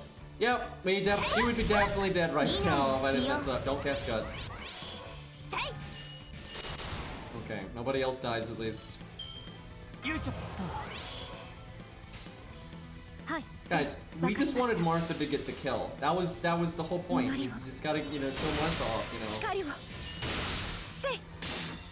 drop some holy magic on some bitches, Okay. We have now beaten this many times. We can move on. It's fine. But yeah, I should probably wrap up. It's getting pretty late, and I do want to play a little bit of Genshin today, but I swear to God, I'm not going to stream it too much. I want to kind of just do the Uber Eats event, right? And then like my dailies or whatever, and then I'll probably wrap up. But this is fun. We got a little bit of progress done. I probably stuck on that boss more than I should have, because it really is not. It's not that hard. Doesn't she die here? I literally think that's her entire role in the story. I think she just straight up dies here. Feels bad, man. Literally, there's an event going on right now that's basically Uber Eats. You're the Uber driver, and then your customer is basically, they're trolling you. They try to pick the most obnoxious places on the entire map for you to try to bring them their food. That's literally the event. It's actually kind of fun though. It's a little contrived, but it's kind of fun. Hey, we didn't use a 5-star there. It's not applicable. We didn't use a 5-star there.